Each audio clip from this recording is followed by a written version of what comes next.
In a universe ruled by unstoppable alien beings, masters of technology so advanced they bend black holes to their will, entire galaxies vanish in an instant. Amid this endless chaos, a single orphan child dares to walk a path no one else would, a dangerous journey to find the one person he's lost, his mother. And so, the story begins. In an old, creaky abandoned house, there's a group of people creeping around like it's some secret mission. Flashlights beam across the darkness. Then, zip, something darts past them. There it is.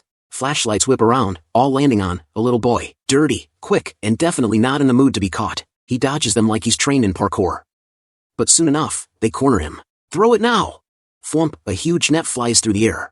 Boom, the screen goes white. The child opens his eyes, not to a scary basement, but to blinding sunlight. He's safe. He's now in the children's protection zone. This kid had been living in an abandoned building. So now, flat floors, clean clothes, scheduled food, it all feels like a sci-fi utopia. He's awkward, like a cat trying to walk on a tile floor for the first time. He mostly hides out on a hill, doesn't talk, just watches. One day, a bunch of other kids come up and ask, "Why are you always alone?"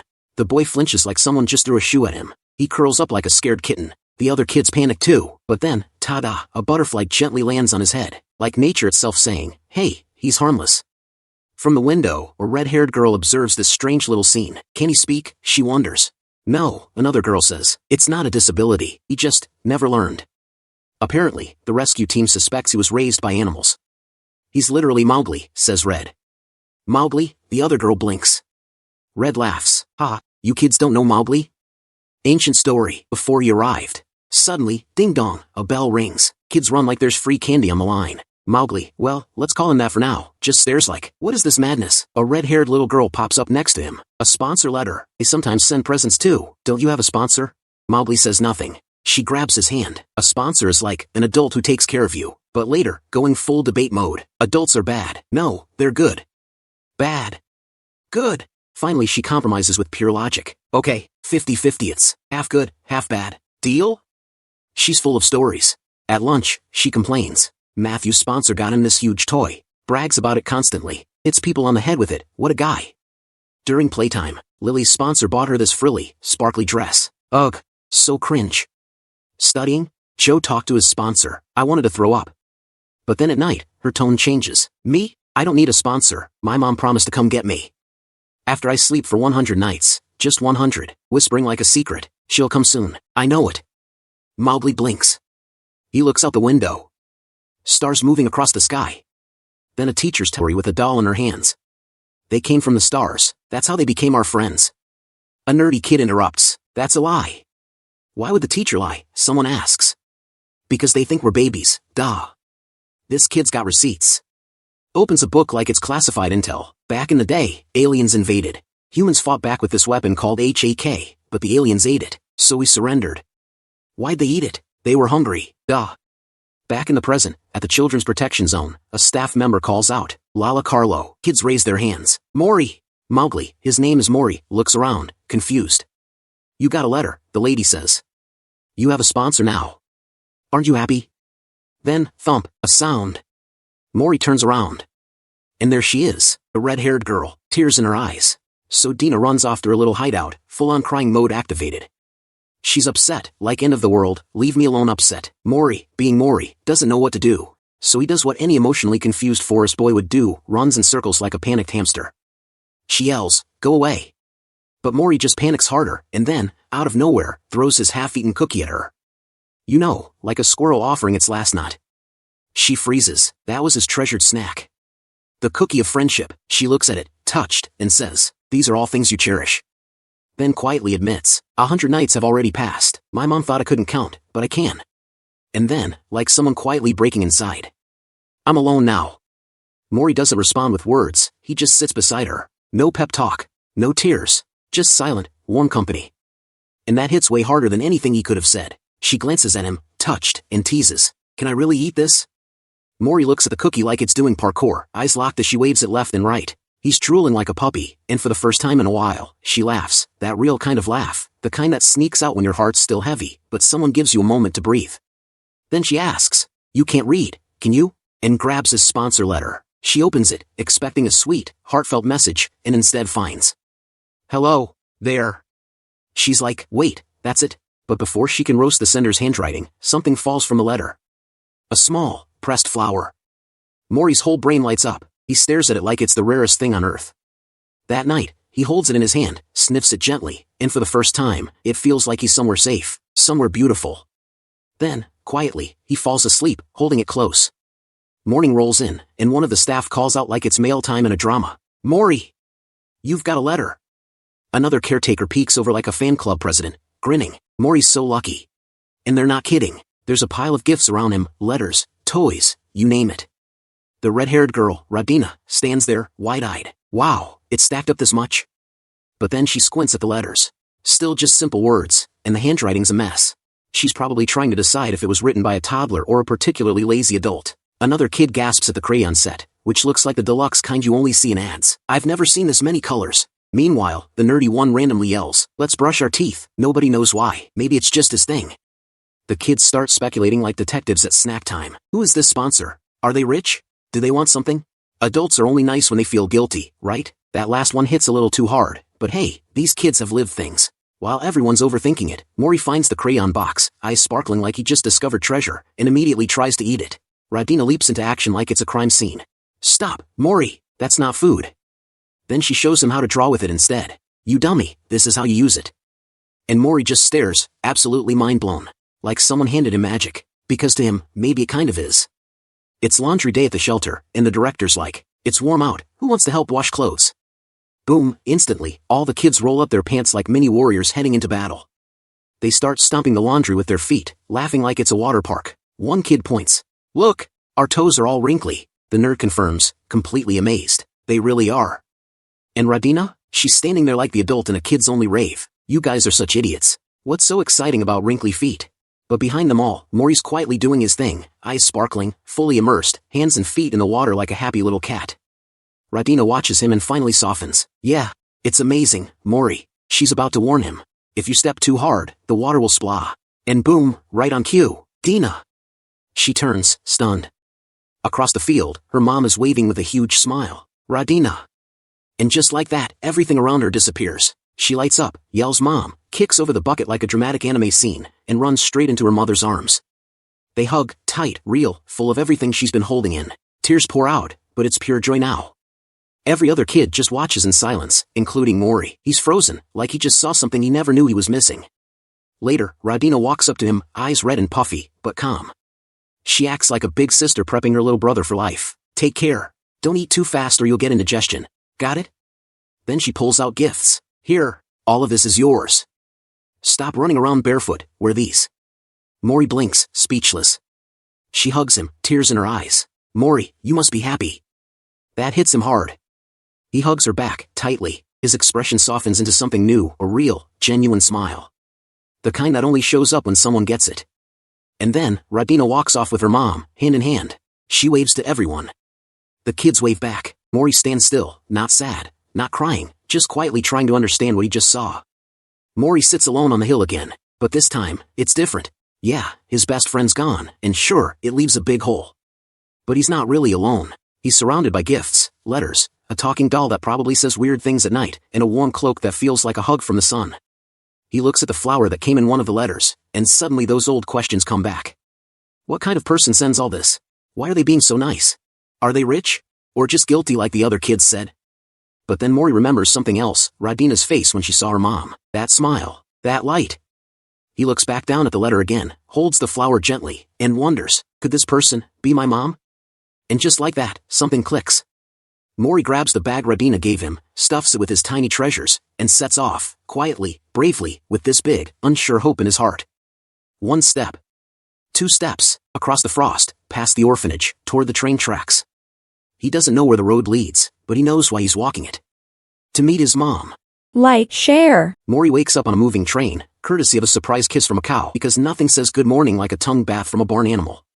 He stares up, realizing the train he hopped on is already carrying him far from anything familiar, toward the one thing he's never had, a mom. Once it stops, he hops off like a kid on an adventure, waves goodbye to the train, and heads into the open desert like it's no big deal. But then, boom, a rock shifts. He turns, and there they are, demons on motorcycles, guns, dust, and bad intentions. Mori's eyes go wide, then he started to run in panic, but next moment, he's surrounded. The demons stare like they just found an alien. Is this human? Why is it so small? Can we sell it? Meanwhile, Mori's standing there like a deer caught in headlights, with the emotional damage of 3 soap operas. One demon goes full dark mode. Let's eat a leg, just one. No one notice. He reaches out, slam. A massive demon boss crashes in, voice like thunder. Who said you could touch it? The minions freeze like students caught cheating. Boss sizes up Mori, snorts. Too tiny. Wouldn't even make it to the liver. But then, he stops. His eyes narrow. Something's off. He leans in closer. And Mori, just staring up, silent but sharp, like a kitten who might bite. From the distance, a guy on a bike watches Mori get circled by demons like he's the last piece of chicken at a family reunion. Then, boom, a demon's head suddenly explodes. Panic erupts. These bullets? Wait, it's a rider. Now they're freaking out like someone just pulled up with Uno reverse cards for their whole bloodline. The demons open fire, but the rider's dodging every shot like he's doing bullet ballet. The boss demon charges in full rage mode, throws a punch, misses. Next thing he knows, the guy's in the sky with his bike, charging a massive gun like it's a Dragon Ball Z special move. Boom! Ground explodes, dust everywhere. Mori's covering his eyes like he's bracing for a horror movie jump scare. The bike dashed away, and massive pit formed on the ground. Then the bike talks. So you've done it again. The rider, calm as ever, says, "How dare you, in my territory?" And turns his weird 5-eyed, horned face toward Mori. Mori stares at him like, friend or food? The robot scans him. It's a human infant. Rider beams, voice suddenly sugar-sweet. "Hello there, little one. You must have been so scared." He introduces his robot buddy AIA like they're giving a school tour. "This rider will take you home." Mori looks up, hopeful. But, plot twist, while smiling, the rider's inner monologue turns straight-up villain. Eating humans isn't illegal, just frowned upon. Not much meat on this one. Maybe $300? What if we sell it alive? Someone might want it as a pet. Clothes look decent, could go for auction. Just when the rider's thinking about flipping Mori for auction cash, he notices something odd, Mori's cloak. "Wait, little one." He lifts it gently, squints, and then freezes. Buckets of sweat pour like he just saw his browser history in public. "Ha, is it that late already?" "So busy, gotta go." "Mori, man standing huh?" AIA transforms into a bike, the rider hops on, waves like a bad babysitter. "You'll be fine getting home alone, right?" Doesn't wait for an answer. Just, great, and zooms off like the Flash on tax day. Then he glances back, just to make sure Mori's not following. But his face goes pale. Shit, that was the symbol, wasn't it? I almost died just now. AIA hits him with, "This is what they call chickening out." Rider, "Shut up." Then coughs like he's got allergies to guilt. Somebody casually hands him a bottle. He goes, "Oh thanks." Almost drinks it, then freezes again. Mori is just sitting there on the bike like a stowaway plushie. "What the? When? How did you even get on?" Rider starts flailing. "You little, get off." I said get off. And then, out of nowhere, a talking rock goes, "Hi, I'm Stone." Everyone starts flying, balance goes bye-bye, and the rider ends up crash landing. Dazed, clutching his head. He looks up and he's covered in Mori's stuff, papers, the doll, and that fateful cloak. Bro tried to escape a child and ended up babysitting the apocalypse. Looks down, there's a letter on his chest. Huh? A letter? Then boom, Mori pops up next to him like a horror jump scare. Rider almost screams. AIA goes all Alexa mode, "You're finally awake. I was worried you'd freeze, so the human covered you up. I also started a fire." Rider, still dazed. "Oh, right, thanks. You seem dehydrated," AIA adds. "Yeah, water sounds good," Rider says, still recovering. Then Mori, like a dedicated little Boy Scout, dashes to the bonfire, grabs a water bottle, and rushes over. But wait, slips on a rock. Splash, water flies right into the rider's face. He's dripping wet, blinking in disbelief. Mori freezes like he just got hit by divine punishment and frantically starts collecting his letter and cloak. The rider stares at him, but this time, with serious eyes. "It's you." His thoughts start racing. That symbol, no doubt about it, the patch. Not just a fancy badge, it's a mark tied to one of the 7 fingers of him, the being tied to the beginning and end of the universe. Owning that symbol isn't just rare, it's cosmic-level privilege. Only the owner, or someone they bless, can carry it. Anyone else who tries? That's basically saying, "Hey Death, can you pencil me in for tomorrow?" And with that realization, the rider's hand instinctively goes to his neck, like he just felt death breathe on it. The rider's deep in thought. A weird human, carrying high-end paper, handwritten with real care, marked with a symbol? If I deliver this kid safely, maybe I'll cash in big. Meanwhile, AIA's like a phone at 1%, battery low. Yeah, go sleep," Rider says. AIA turns from bike to gun. "Just desert things." Now riding through the wasteland, the rider starts monologuing like he's filming a travel vlog. "Lifesavers like me are rare, you know. I'm a good guy. I even know this land better than Google Maps." Far off, a lizard watches, and then just meets his mate. Cut back to the rider. Look how good I am. Meanwhile, his family is mourning the lizard's funeral. Back to Mori, who's being suspiciously quiet. The rider turns around like, "Hey! How dare you ignore the great rider's speech?" And sees Mori eating a bug. Cue the rider screaming so loud not even the sound came out. He zips over like a panicked dad. "Yenma, what are you eating? Spit it out." He ends up breathless, then yells, "You idiot, that could have killed you." Mori just gives him side eye like, "Chill, I do this every Tuesday." Rider grabs his face and goes, "Look here, you little gremlin." Then flips into biology teacher mode. "See these legs? If they've got a bluish tint, poison." Mori, wide-eyed, actually listens. Rider keeps going. "If the roots are fat and round, or it turns blue when you poke it, also poison." Mori nods like he's taking notes for finals. The rider's thinking, "All right, no more chaos, we're good now." Spoiler, they weren't. The next second, Mori's drawing on the bike like it's a coloring book. Rider panics. "Don't do it!" Before he can even recover, Mori's about to touch a carbona's plant, a deadly desert puffball or something. "Don't touch that either." Now Mori's rolling around in quicksand like it's a water park. Rider yells, "Don't go!" Then clean Mori up. He's out of breath, out of patience, and thinking, what am I even doing with my life? Then Rider saw him drawing. Like a worm, slowly crawls to Mori and asks, exhausted, "What are you drawing today?" Mori looks up, pure passion in his eyes, and shows him a drawing. It's gibberish. Rider's like, "I don't understand a word you're saying." Then sees the word Mori scribbled on the page. "Is that your name?" Points at a weird black blob in the drawing. "What's this supposed to be?" Mori points at him. "Wait. Me?" The rider stares at it. It's the first time anyone's ever drawn him. And he freezes, like the moment just sucker punched him in the heart. AIA teases him. "You seem to be in a good mood, Rider." He tries to play it cool. "Who said I'm happy?" AIA continues, pointing at her own round doodle. "This must be me. Nice attempt. Lacks detail. I give it 50 points. Rider can't help but smile. AIA grins. "Hey, make Rider look cooler next time." Rider's like, "Let me see, we just need some sparkle, boom, art." Then "Hi, I'm Sun." Back on track, the rider checks his compass. "Alright, once we cross that hill." He turns around, and of course, Mori's already run off ahead. "Hey, if you don't hurry up, I'm leaving you, wait." He squints. "Is that a wild animal?" Mori pauses, then another beast suddenly steps in, all hostility. Before Mori can move, the creature fires at him. The blast touches Mori, and flames erupt from his arm. The rider freezes, eyes wide. Subscribe, comment, share. Rider snaps back to his senses, gun drawn. "What the hell are you doing?" The beast flinches back, but the flames are raging. Rider tries to push through, panic rising. He's thinking, this kid's about to get turned into ash. But then, whoosh. Mori's cloak flutters, and the flames vanish, one by one, like someone hit a magical off switch. AIA and Rider freeze. Even the beast stops. Mori's sitting in the middle of the scorched ground, perfectly fine, like nothing even happened. Rider rushes over, trembling. "Are you okay?" He hugs Mori tight, sits down like his legs gave out. "Ha, I nearly fell over in shock," but relief turns to rage fast. He points his gun at the beast. "You bastards." AIA tries to calm him. "Rider." But he's not done. The beast says something, but Rider can't understand. "What are you saying? Pretending to be the victim after you started the fire?"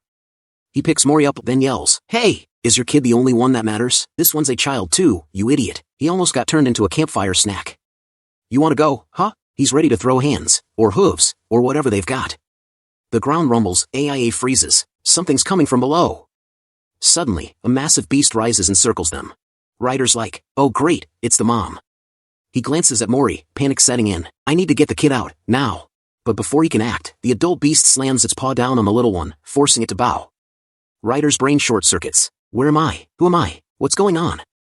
Then he gets mad again, shouting at the big beast. "You, don't think I'll let you off easy." AIA, cool as ever. "Why are you shouting?" But things flip unexpectedly. The small beast waddles up to Mori, all shy, and gives him a glowing golden stone. Mori lights up, digs through his bag, and hands the beast a feather. The beast goes full happy dog mode, circling Rider like, "You're part of the family now." Rider's spinning. "What? Why are you circling me? What do you want from me?" The big beast leaves, the little one beams, and Rider spots Mori toying with his cloak. "You know you almost died today, right?" Mori stares up, innocent. Rider points at the cloak. "You survived because of this. It's like a magic blanket, fireproof, heatproof, probably snackproof too. You've never been cold or hot before, huh?" Mori looks at his cloak in awe, eyes sparkling. Then starts spinning around Rider, again. Rider sighs. Oh really? It's nighttime. The fire crackles softly. Rider sits next to a sleeping Mori, just watching him. The kid looks peaceful, too peaceful for someone who nearly became toast hours ago. Rider glances at AIA, then says quietly, AIA. AIA responds, yes, Rider, show me the data on humans. AIA, loading. This is all we have. He looks at the sparse data and mutters, figures, that kid must have a mother too. AIA tilts her head, a bit confused. A mother? Rider nods. Yeah, unlike us, who divide like amoebas or photocopy machines, humans reproduce. Then his mind drifts to history. Back when the Masters of Earth left for a bit of space sightseeing and came back, the planet had changed. New life forms had popped up, including humans, beings of greed and violence, like they were born ready to fight over the last slice of pizza. He goes on. Humans thought everything was theirs, from the grass under their feet to other people, but they kept disappearing. Fewer and fewer of them left. The powerful ones didn't seem to care about their own kids. Then he looks back at Mori, lying there, safe and warm. Rider inches closer, gently touches the kid's hand. Without waking, Mori grabs his finger like a baby holding on tight. Rider softens, strokes his cheek. Mori responds with a sleepy, innocent smile, and Rider just freezes, enchanted. He pokes Mori's chubby cheek and the kid rolls over like a potato. Rider chuckles under his breath. Meanwhile, somewhere else, in the shadows, two shady guys are whispering, yeah, it's confirmed. The forest around the shelter is fully bioscanned. No way we missed anything. It's gotta be the cloak. I'll find it, no matter what. Back by the fire, completely unaware of the creeping threat, Rider gently pats Mori's back, smiling quietly, like he just found something worth protecting. Mori woke up from a dream of endless green fields, peaceful, calm, then boom, reality check. He blinked open his eyes, still dazed, and saw Rider smiling like, yo, you up? Look around, this is the city. As Mori looked around, still soaking in the strange new world, a random scream pierced the air. And suddenly, bam, a swarm of demon girls surrounded him like it was a K-pop meet and, you're so cute. How are you, little guy? He's so small. I want to squeeze him. Mori, full panic mode, total system overload.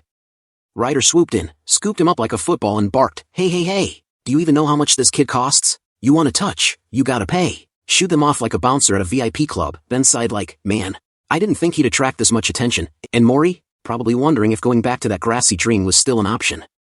While hanging out at a tavern, some demon looked at Mori and casually asked, hey, is this your kid? Mind if I pet him?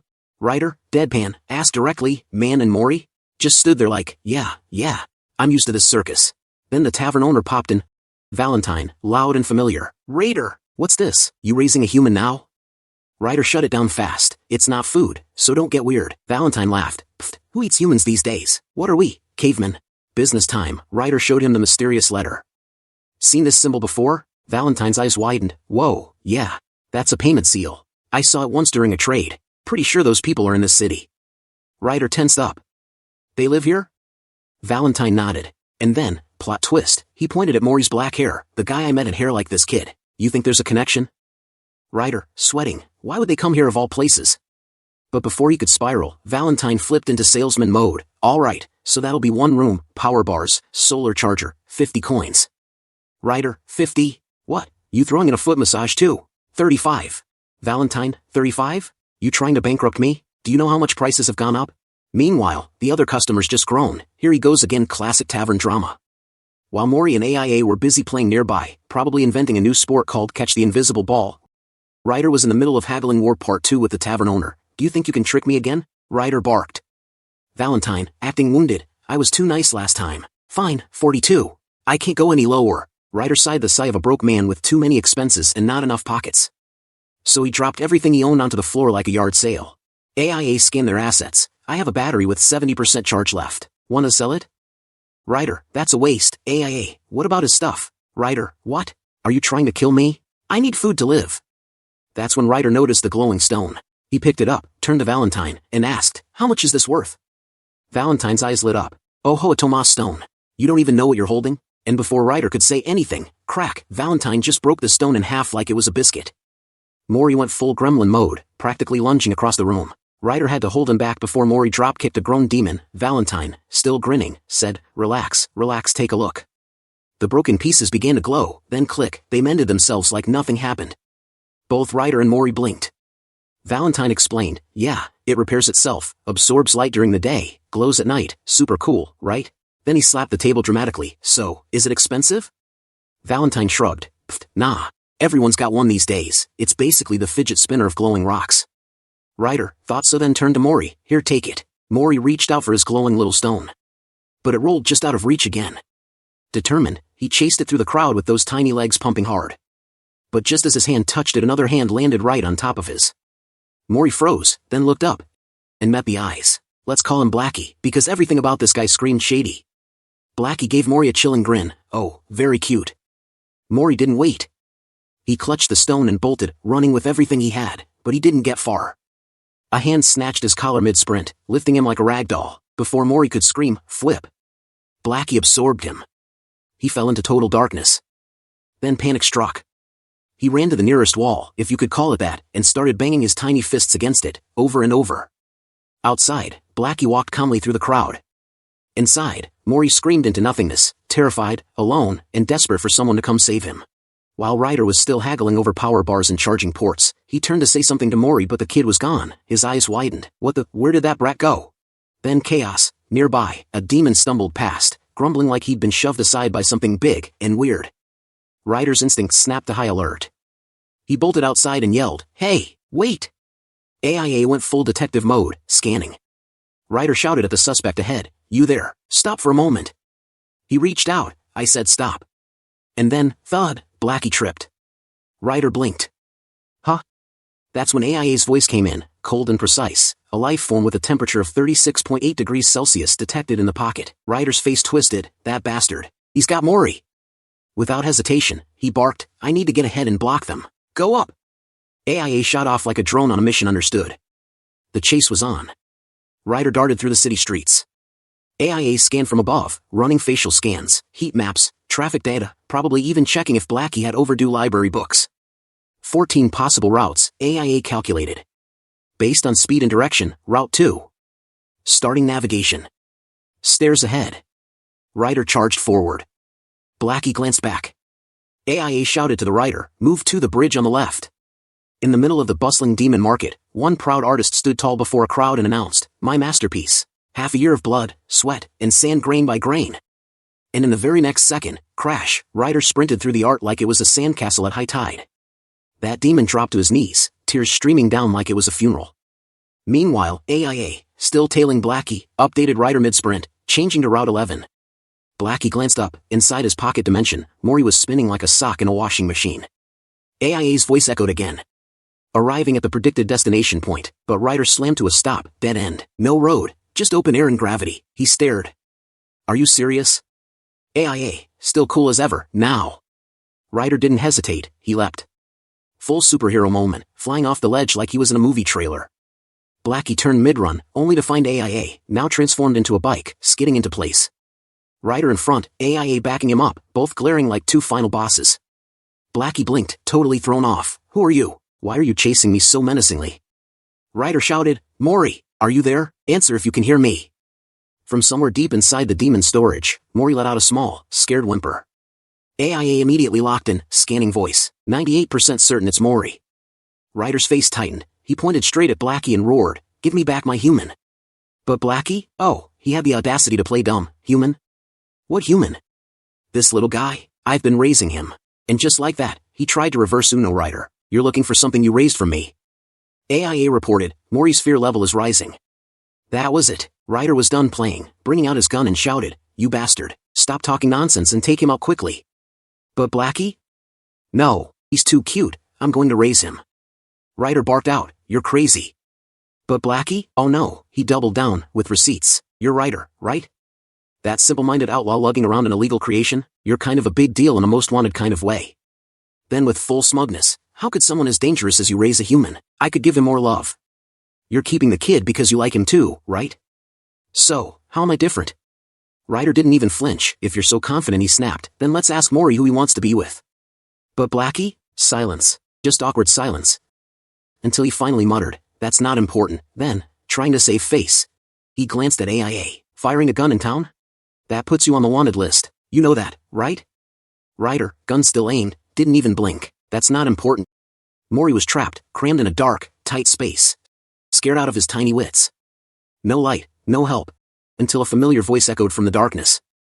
It was his mom's doll, chiming in like a bedtime reminder. don't forget to use the bathroom before bed. Mori blinked at it, half amused, half terrified but calmed down. Meanwhile outside, Blackie was still being unhinged. Okay, I'll compromise. I get the head, you keep the body. Fair, right? Rider, clearly hanging by a thread, was calculating every move.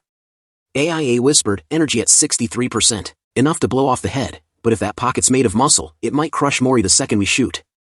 And Rider's brain was screaming, damn it, I just need to get the kid out first. But Blackie, seeing he was being ignored, lost his cool. Hey, are you even listening to me? Then suddenly, something warm hit. He froze. Sniffed. Looked down.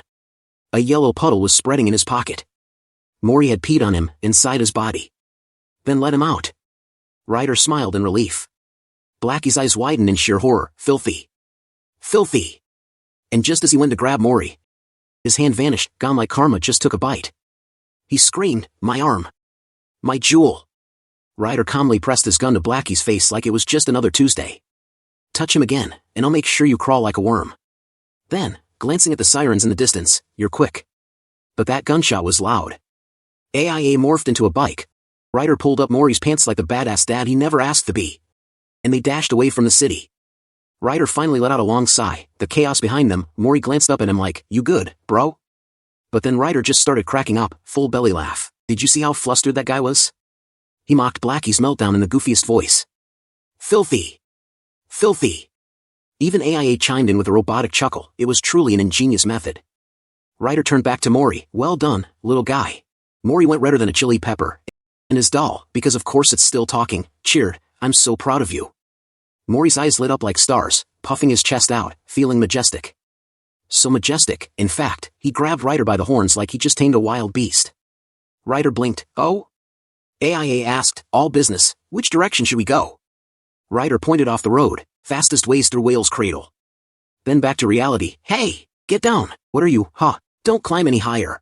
AIA snapped, both of you, please stay still while I'm driving. Later, after the chaos had calmed and wheels had stopped spinning, Mori and Rider walked up a quiet hill. Mori looked out at the world below, and softly gasped, eyes wide, mouth open, just a single woa, like nature had punched him in the heart, in a good way. Like, share. The trio's wild road trip continued, through forests, ancient castles, and even cuter chaos. AIA and Mori, busy having the time of their lives. By nightfall, Rider went full dad mode, cooking and spoon-feeding Mori like a tired single parent who never signed up for this gig. But the next moment, boom, danger, a massive beast stomped by, and all three hid behind a rock like they were in a real-life stealth game with the volume on max. Later, deep inside a cave, Mori freaked out from the dark, so Rider whipped out a flashlight to help, but joke's on him, it made things worse. The glowing light made Rider look like some divine creature, and Mori was ready to scream. AIA immediately logged it, fears, bright spotlights, saved. Then came an underground tunnel, water, echo, and AIA bringing out a wooden shield like it's raft time. Mori and AIA floated like two chill kids on a pool day, while Rider stuck close like a lifeguard on duty, but nap time didn't last. A swarm of flying bugs came out of nowhere, and Rider shot up, grabbed Mori like a sack of rice, and ran for dear life. While Rider snored peacefully, Mori and AIA teamed up for sweet, sweet revenge, drawing doodles on his face like mischievous little gremlins. Night fell, and the bike cruised silently through a vast open field. The stars above twinkled, but that wasn't what caught Mori's eyes. He looked up, and saw whales, not swimming in the sea, flying through the sky, glowing, majestic, dreamlike sky whales gliding above them like living constellations. One baby whale noticed the little traveler and gently floated down, curious. Mori, eyes wide in awe, stretched his tiny hand toward the sky. Rider saw that, couldn't help but smile, and lifted him up so he could reach even higher. AIA, ever helpful, autonomous driving mode activated. The baby whale reached out its fin, and just for a second, their hands touched, whale and human, sky and earth. Mori's eyes sparkled like the stars above, until they slowly blinked shut, sleep overtaking the little guy. In his dream, warmth surrounded him. He was hugging someone soft, gentle, who whispered, lovely round one, my round one. But when Mori's eyes cracked open, his arms were wrapped around Rider's chest. Mori blinked in confusion, like, wait a minute, this ain't my mom. Rider glanced down. Awake? Then immediately turned to complain, like a grumpy big brother blaming the babysitter. It's because of you, he grumbled at AIA. AIA, try as ever, I was being careful. If you're unsatisfied, drive yourself. Rider shot back, no way, autonomous driving is sweet. AIA hit him with a cold burn. You can't do anything without me, can you? Rider puffed up, hey, I created you, you know? And through all of that, Mori just sat there, silently watching this weird little family squabble unfold, like, are all grown-ups this dramatic? The bike came to a slow stop. Ryder looked around as he muttered, "This place hasn't changed." AIA suggested, "Shall we walk quietly from here?" Because apparently, sneaking beats sprinting when leg-snapping monsters might be napping nearby. Ryder nodded. "We saw them moving at night. If those guys wake up and break our legs, we'll have to take the long way." Then he perked up. "Hey, Mori, I'll show you something amazing. I'm telling you, what's underneath is incredible." AIA, instantly roasting him. "Nope, by the way, aren't you a bit over-equipped?" Because Mori was decked out in so much gear, he looked like a walking medieval tank. AIA continued, "Deadpan, that super defensive cloak too." Ryder shrugged. "You never know. Besides, wouldn't it be fun to roll you up into a ball?" AIA didn't miss a beat. "That's abuse." Ryder, grinning, leaned in toward Mori. "Come on, just once? Roll-up mode?" Mori looked up like, "Are you okay, sir?" AIA's sensors suddenly lit up. "Ryder, something's approaching at high speed." Ryder tensed. "Hunters sent from town?" AIA ran the numbers like a sci-fi series on steroids. Speed, 491.52 kilometers per hour. Ryder, "What the hell?" Then, boom, an invisible pressure swept over them, thick enough to taste. Ryder's instinct screamed, and he barked, "I've got a bad feeling about this." Change of plans, bike, now. He jumped on, Mori tucked in, and AIA shifted into turbo mode. As they tore across the landscape, Ryder glanced back. AIA, distance decreasing. Estimated time of arrival, 2 minutes, 45 seconds. Cue the snowstorm, 53 seconds left. Mori spotted something moving through the blizzard. AIA locked on, "I see it." Ryder swerved hard, popped his gun, and blam, fired. But the figure just vanished. Ryder's eyes widened. "What is that?" From the haze of snow, a figure began to emerge, calm, slow, and charging up for something nasty. Mori clutched tighter, his heart thudding. Ryder's staring down this guy. Well, let's just call him Mr. White. And already sweating bullets. In his head, he's panicking. No way, a hunter who can mess with black holes. Since when was that a thing? And the worst part? This guy was sent just because Ryder fired a couple of shots in town. The standoff is tense, nobody moves, nobody blinks. Ryder finally breaks the silence. AIA, if I go all out, what are my chances of winning? AIA, Eva the mood killer, goes, 16%. Ryder's like, what? That's it? AIA adds, yes, with a 7% margin of error, if there's a natural disaster. He glances at Mr. White and thinks, if AIA says 16%, then I'm basically already dead. No way I'm fighting this guy head on. So he makes his move, pulls the gun, yells, "It's now or never," and opens fire. Ryder suddenly yells, AIA, release the limiter. And AIA, being the overdramatic AI she is, flashes, warning, accessing overclock mode.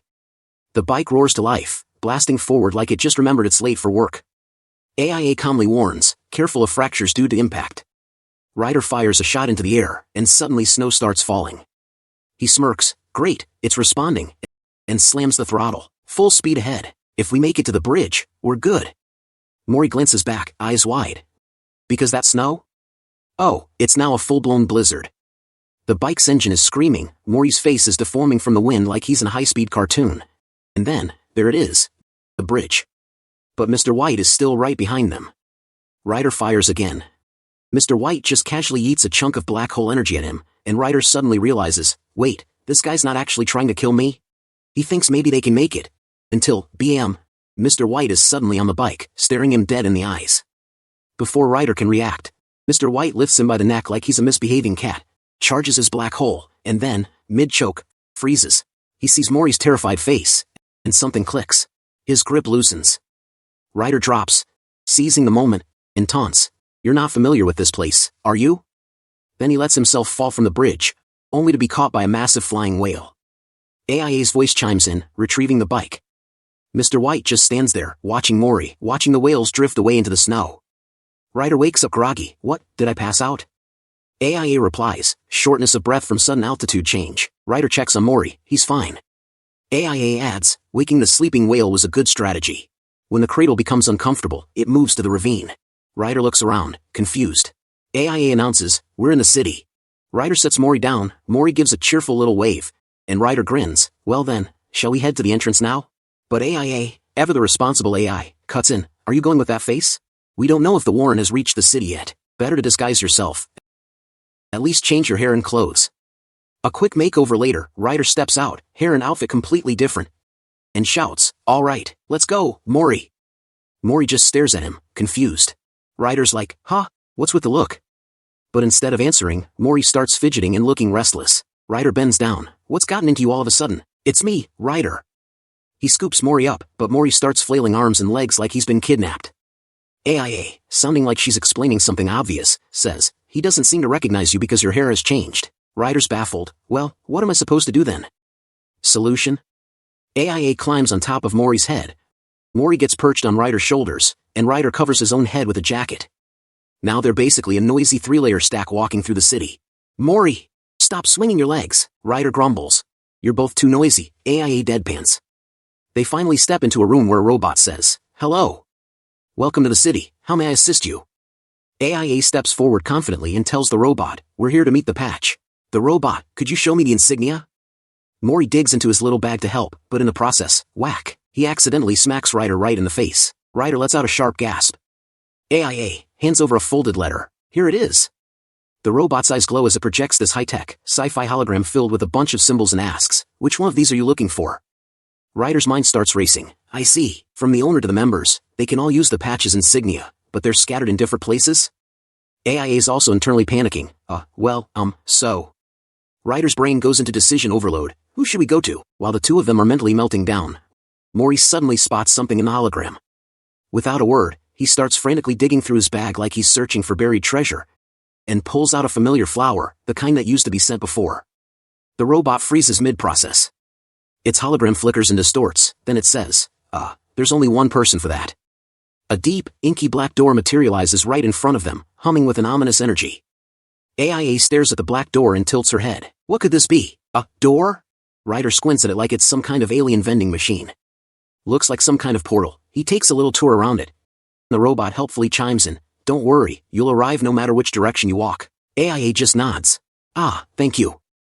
And they step inside. Black space swallows them whole, just walking, nothing but darkness, until suddenly, bam, a burst of sunlight, grass underfoot, and a wide, green field stretches out in front of them. All three, AIA, Rider, and Mori, just stand there, mouths hanging open like tourists who got off at the wrong train stop. And then they see it. Rider points. A sudden field, inside the city? And what's with that house? AIA squints. Seems like someone with unique tastes. Mori's eyes light up. Something about it reminds him of the children's protection zone. Without warning, he just bolts forward. AIA calls out, you're in a good mood, Mori. Meanwhile, Rider stumbles behind. I'm gonna fall. They reach the front gate. Rider warns, they said you could die if you enter the city without an invitation. Both of you, stick close to me. AIA, okay.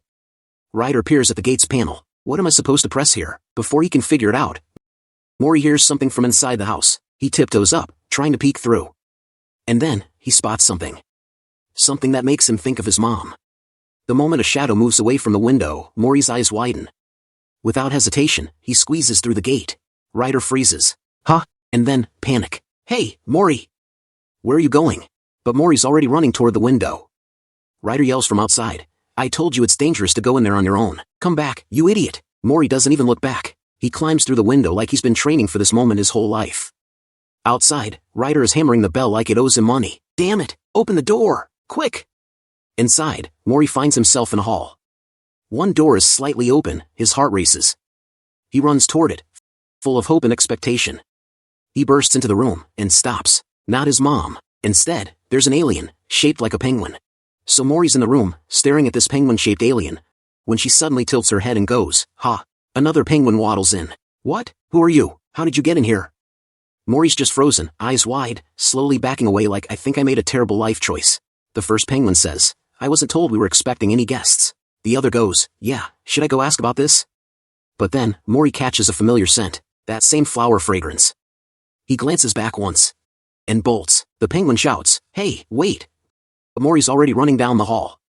He spots a door and makes a dash for it, only to smack right into someone. That same scent. He looks up. And sees them. A face with many eyes staring down at him. Mori freezes, blank. Then, like a flood, memories of Dina and his mom's happy face fill his head, only for the image to shatter as he looks at her now. She reaches out to pat his head. But his eyes brim with tears. Rider bursts in, Mori. And that's it, Mori breaks. The lady and Rider both stand there, stunned, as he cries. A little while later, Mori's hiding under a bed, sniffling. Rider under the bed, voice soft, Mori, AIA crouches beside him, you were really scared, huh? Rider tries to coax him out, Rider took care of everything, so you can come out now. You're hungry, aren't you? Let's have a snack together, ARA'S, or should we do some drawing? You're being good, right? The lady looks at Rider, a little hesitant. How is it? Rider shakes his head. Doesn't seem to be working. Looks like he needs some time alone. She studies him for a moment. You look really upset. Rider lets out a long sigh. Yeah, I know. It's the first time I've ever seen him cry like that. The lady lowers her gaze. I guess I wasn't as good as I imagined. Rider scratches the back of his head, unsure if he should be asking this. So, you're saying that she cuts in, forcing a small smile. Nice to meet you.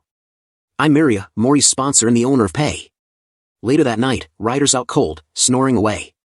Mori slips out from under the covers, his eye is still puffy from crying. He glances at AIA, who's standing still, quietly charging like some kind of futuristic phone. Then Mori pads over to Rider, crouches down, and smacks him across the face. Rider bolts upright, squints at Mori, then flops to the side.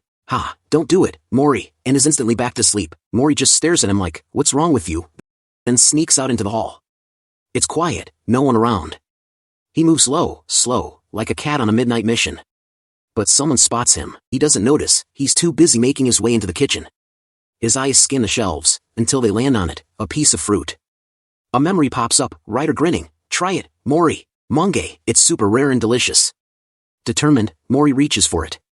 But it's on the table. High. Way too high.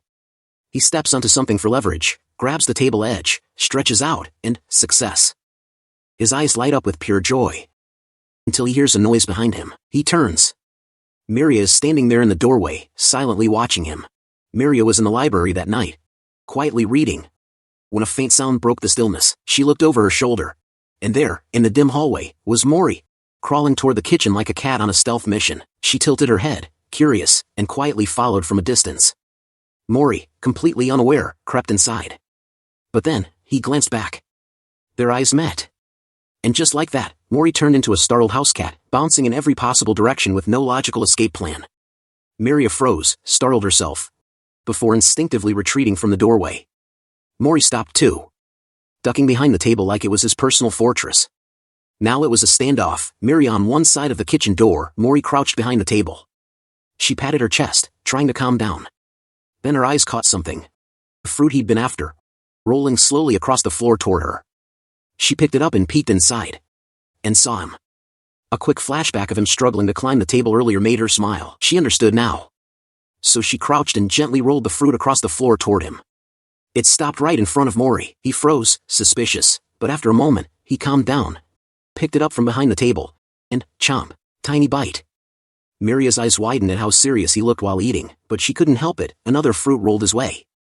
This time, Mori's eyes lit up. He scrambled out, grabbed it, and sat by the table, chewing with his still swollen eyes from crying earlier. Miria's gaze softened. She kept rolling fruit to him, watching from the doorway as this quiet little truce formed between them. The night slipped away like that. Morning in the kitchen started quiet, until a voice hissed, "Hey, be quiet, you'll wake him up." Another voice immediately ruined it with, "But I want to see too." That was enough to jolt Mori awake like someone hit the panic button. He shot up and bolted out of the kitchen, only to hear someone mutter, "Why is the kitchen like this?" Peeking around, he spotted someone coming, but before he could dodge, bonk, he ran straight into Rider's leg. Rider looked down, all cheerful. "Oh my, where are you rushing off to? Did you sleep well?" Before Mori could reply, AIA chimed in like a judgmental toaster, 40% foreign substance detected on face. "You need to wash up, Mori." Mori looked at him, then suddenly clung to Rider's legs in a tight hug. Rider, totally caught off guard, stammered, What's with you this early in the morning?" AIA, unbothered, just said, "Your words say one thing, but your body is honest." Then AIA launched into some gossip about Rider, because apparently, robots don't believe in privacy. Meanwhile, Miria was calmly pouring tea, explaining, "His language is different from humans, so I'm not certain, but it seems your friend from the shelter has left. I tracked only in the direction of his home. I had no idea he'd come this way. I don't know how to express my gratitude." Rider awkwardly scratched his chin. Well, before he could finish, Miria slid a box across the table. "Open it." He lifted the lid. And whoosh, a dazzling light spilled out like he'd just unlocked the final treasure chest in a video game. Holy! That was a star fragment. In his head, the calculations hit fast. 40,000? No, this beauty had to be worth at least 60,000. His inner self was already doing a money dance, fireworks going off, the whole "I'm rich" celebration. Miria, completely serious, said, "Thank you for your hard work. Our guides will help you on your way out." Ryder chuckled, already imagining his future as a wealthy man, but then, he remembered Mori's little drawing. The smile on his face slowly froze. Next came the memory of the time they'd been chased by that bat monster, Mori clinging to him. Then feeding Mori, who had doodles all over his face, thanks to Mori and AIA's art project. And finally, Mori's peaceful, innocent sleeping face. Ryder mumbled under his breath, I don't want to yet. AIA gave him a sharp look. Miria blinked. Pardon? Ryder jolted upright. Ah, well, think about it. Mori really likes me, right? He can't do without me. If I suddenly disappear, he'll be shocked, won't he? I'm not exactly free either, you know. AIA just stared, clearly unconvinced. Ryder kept going, now talking himself into it. So, I was thinking I could stay by Mori's side until he gets used to it. That's what I meant. Miria asked softly, you'd do that for us? Ryder grinned wide. Of course, we may have known each other a short time, but we've been through life and death together. When, bam, someone appeared right behind him. He turned, went ha, and then immediately screamed. Because Mr. White was standing there like a horror movie jump scare. Miria stepped in quickly. Let me introduce you, this is my aide, Jile. Please forgive his rudeness, he thought you were a kidnapper trying to use Mori. Ryder, sweating bullets, laughed nervously. Oh, I can totally see why he'd think that. It's fine, it's fine. Ah. AIA eyed him suspiciously. Is that so? Ryder quickly clamped his hands over Mori's ears. Be quiet, Mori can't understand difficult words anyway. Mori, of course, just stared at him like. AIA shot back, then why are you covering his ears? Ryder ignored the question. Mori, have you seen this place before? I need to talk with these guys. Why don't you look around with AIA for a bit? AIA smiled. That's a good idea. Let's go, Mori. Ryder watched them leave, the door closing behind them. Miria gestured to a seat. Welcome. Please, sit wherever you're comfortable. Once Ryder sat, Miria began, all right, now that we're mostly gathered, let's talk. We still haven't been able to contact Shalom. Ryder tilted his head. Shalom? Who's that? A penguin-like alien gave him a pitying look. Oh dear, you do know the judge, right? Ryder threw up his hands. Who doesn't know the judge? Even I know that much. Miria explained, the judge, master of earth and ruler of life. 2 arms hold the omnipotence of weight, 3 legs possess the authority of balance. Including me, Patch, 7 fingers in total were granted the power to open black holes for him. Shalom is one of those 7. The black hole Jile used earlier, that was actually a small piece of mine that I lent him. Shalom's domain extends from this mountain range to the river of Reden. The shelter where Mori stayed is in this forest, it's all under Shalom's jurisdiction. So when Mori disappeared, we needed to go through Shalom, but the shelter couldn't reach him either. We also haven't received the regular newsletter about Mori for weeks, that's why we were late searching for him. The penguin alien waved a flipper. It's probably nothing serious. Shalom's extremely busy, and these days, once they fall asleep, it's hard to wake them. Miria said firmly, I'll keep sending messages. Since we don't know what's going on, please stay with Mori and don't move until we contact Shalom, Ryder. Ryder sat up straight. Anders stood. The penguin alien's eyes narrowed. Well then, shall we start the real meeting? Cold sweat ran down Ryder's neck. The real meeting? The penguin guy suddenly pulled out a tiny wooden fork and bowl like he was unveiling a priceless artifact. Ryder picked it up, baffled. What's this? It's Mori's personal tableware. I made it yesterday, the penguin said proudly. Ryder's jaw dropped. It's too small. How's he supposed to eat with this? But Mori's incredibly tiny. He's only as big as a finger, right? Ryder threw up his hands. Is he an ant or something? The penguin's beak twitched like he was about to get offended, but another penguin waddled in to calm him down. Then yet another penguin chimed in. I knew this might happen, so I made plenty. Look, this way. He dramatically revealed, a giant bed. For Mori, who likes to stay under the bed. With this, we're safe even if Mori divides 40 more times. Before Ryder could question why Mori would suddenly multiply like bacteria, another penguin waddled over. What do you think of this? Look at mine too, another one shouted. Ryder couldn't help but chuckle. These guys are way too excited. Meanwhile, Mori was holding AIA's hand, exploring the place like a curious toddler. They wandered through the hall, admired drawings on the stairs, peeked outside the balcony, and even played hide-and-seek in the kitchen. At one point, Mori pointed upward. That's a lamp, AIA explained patiently. He pointed forward. That's a flower pot with a plant in it, she said. Then he pointed at a table, and AIA just froze, staring at it like, okay, I have no idea what that's supposed to be. Subscribe, comment, and finally said, that's, it looks like leftover materials for making something. Mori stared at it curiously. Oh, I see, AIA nodded, it seems it was handmade. She turned to him. Mori, I'm talking about your cloak. Mori glanced at the scraps, then at his little handmade toys, then at the drawings. Slowly, his thoughts drifted to Miria, the one who had worked so hard on these things. His eyes began to sparkle like a kid who just realized Santa might be real. Suddenly, oh, so you're Mori? A penguin guy leaned on the table, grinning. Really, I'm so glad you're safe. Do you know how much we sweated trying to stop Miss Miria from running off to search for you? So, what have you guys been up to? We were exploring the mansion, AIA replied. Meanwhile, Mori was quietly fidgeting with his bag, clearly more interested in his own thoughts than the conversation. Do you like it? The penguin asked. I don't understand, AIA admitted. Such a building, in the middle of a field, suddenly appearing in a city. This is a villa, the penguin explained. Miss Miria made it herself. Then he glanced at Mori. She said she wanted to try to understand you, Mori. Mori peeked out from behind the door and saw Miria across the room, talking with someone. He just kept watching her, hesitant, almost shy. But then, she turned and spotted him. Mori flinched like a deer caught in headlights. Miria's expression lit up, and she took a step forward, ready to hug him. And that's when Mori bolted. Miria froze mid-step, her arms still half open, looking utterly disappointed. And off to the side, Rider had seen the entire thing, eyebrows raised like, well, that was awkward. Rider suddenly had that light bulb over the head moment. For now, he said, it'd be best if you two became friends. Miria tapped her fingers together, smiling shyly. That would be wonderful, but... AIA leaned in. You have any good ideas? Rider went in the kind of way that meant he had no clue. Then a penguin guy off to the side muttered, oh dear, without even turning on the lights, and that's when Rider and the penguin seemed to spark at the same time. Operation, befriend Mori. Step 1, tempt with snacks. Miria, trying her best, held out a plate. Mori, cookie, have some. But before she could even finish, the penguin guy was already feeding Mori a cookie. Miria's jaw dropped, her plate wobbled, and plop, cookies everywhere. AIA sighed. I forgot, that's something literally everyone can do. Rider, happily munching on one of the fallen cookies, went, next. Step 2, show interest in favorite items. Rider glanced at Miria. Perfect. Now, casually walk by in front of him. Okay, Miria agreed. AIA pointed at Mori. I think I saw this in his drawings. Miria crept up from behind. Mori was mid-cookie, turned, saw her, and froze like a cat caught near the bathtub.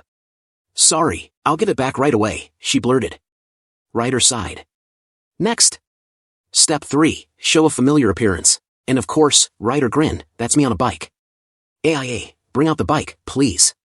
AIA transformed instantly. Okay, now, hold this and press this, Rider instructed Miria. The bike zoomed forward with Miria on it. The penguin guy panicked. Miss Miria. Meanwhile, Mori just ran for his life. AIA, grinning smugly, said, well, I do most of the driving these days anyway. Step 4, recreate how you became friends. First, put on my clothes, Rider told Miria. That guy, he pointed to Jile, will play the villain. When there's danger, you save Mori. Got it, Miria nodded. Jile snuck up behind Mori. A sound gave him away, and Rider whispered, now's the time. Miria burst through the door, shouting, Mori. But, Mori had already beaten Jile into submission. Miria froze, stunned. Rider yelled, hey, we agreed on bullying. Jile, still holding Mori, slowly backed away. And so, all the attempts after that, failures every single one. By night, rain was falling softly. Mori was fast asleep. Then, click, a flashlight flicked on. And in the beam, a single, terrified eye staring straight at him. Mori jolted awake. Heart pounding. The room is dark, the air heavy. He looks around, nothing. Then boom, thunder flashes across the sky, lighting up everything for a split second. Mori jumps like a scared little rabbit. Nope, sleep is not happening anymore. He slips out of bed and tiptoes through the hall, glancing around nervously. Outside, rain keeps hammering the windows. He looks like a kid caught sneaking cookies at midnight, hands fidgeting, steps tiny, eyes darting around. That's when he notices an open door. He peeks inside. And there she is, Miria. Sitting on a rocking chair, fast asleep. The chair sways gently, books scattered all over the floor like they lost a fight with gravity. Mori blinks at the mess, puzzled, but doesn't dwell too long. Instead, he lowers himself to the floor and crawls closer, like a kitten sneaking up on its human.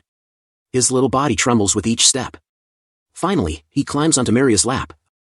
Eyes squeezed shut in fear, bracing for, well, who knows what. But then, warmth. Miria's arms wrap around him in her sleep, pulling him into a hug. Just like that, the fear inside him calms. Gazes at her sleeping face. Peaceful, soft, almost glowing in the stormy night. He leans in closer, and for the first time, he feels safe. His mind wanders. The strange letter, the creepy talking doll, this unexpected hug, all of it blends into one realization that makes his chest ache with warmth. This must be what mother feels like. Miria slowly stirs awake. When did I fall asleep here? I should head back to my room. She stretches a little, ready to stand, when her gaze drops down. And that's when her heart nearly jumps out of her chest. Mori, on her lap, curled up like a cat who decided she was a pillow. Miria freezes. Her brain immediately goes into panic mode. Wait, what? Why is Mori here? Since when? Oh no, no. What do I do? Should I call Rider? Should I call AIA? She's sweating bullets, her thoughts spiraling like someone caught with homework undone.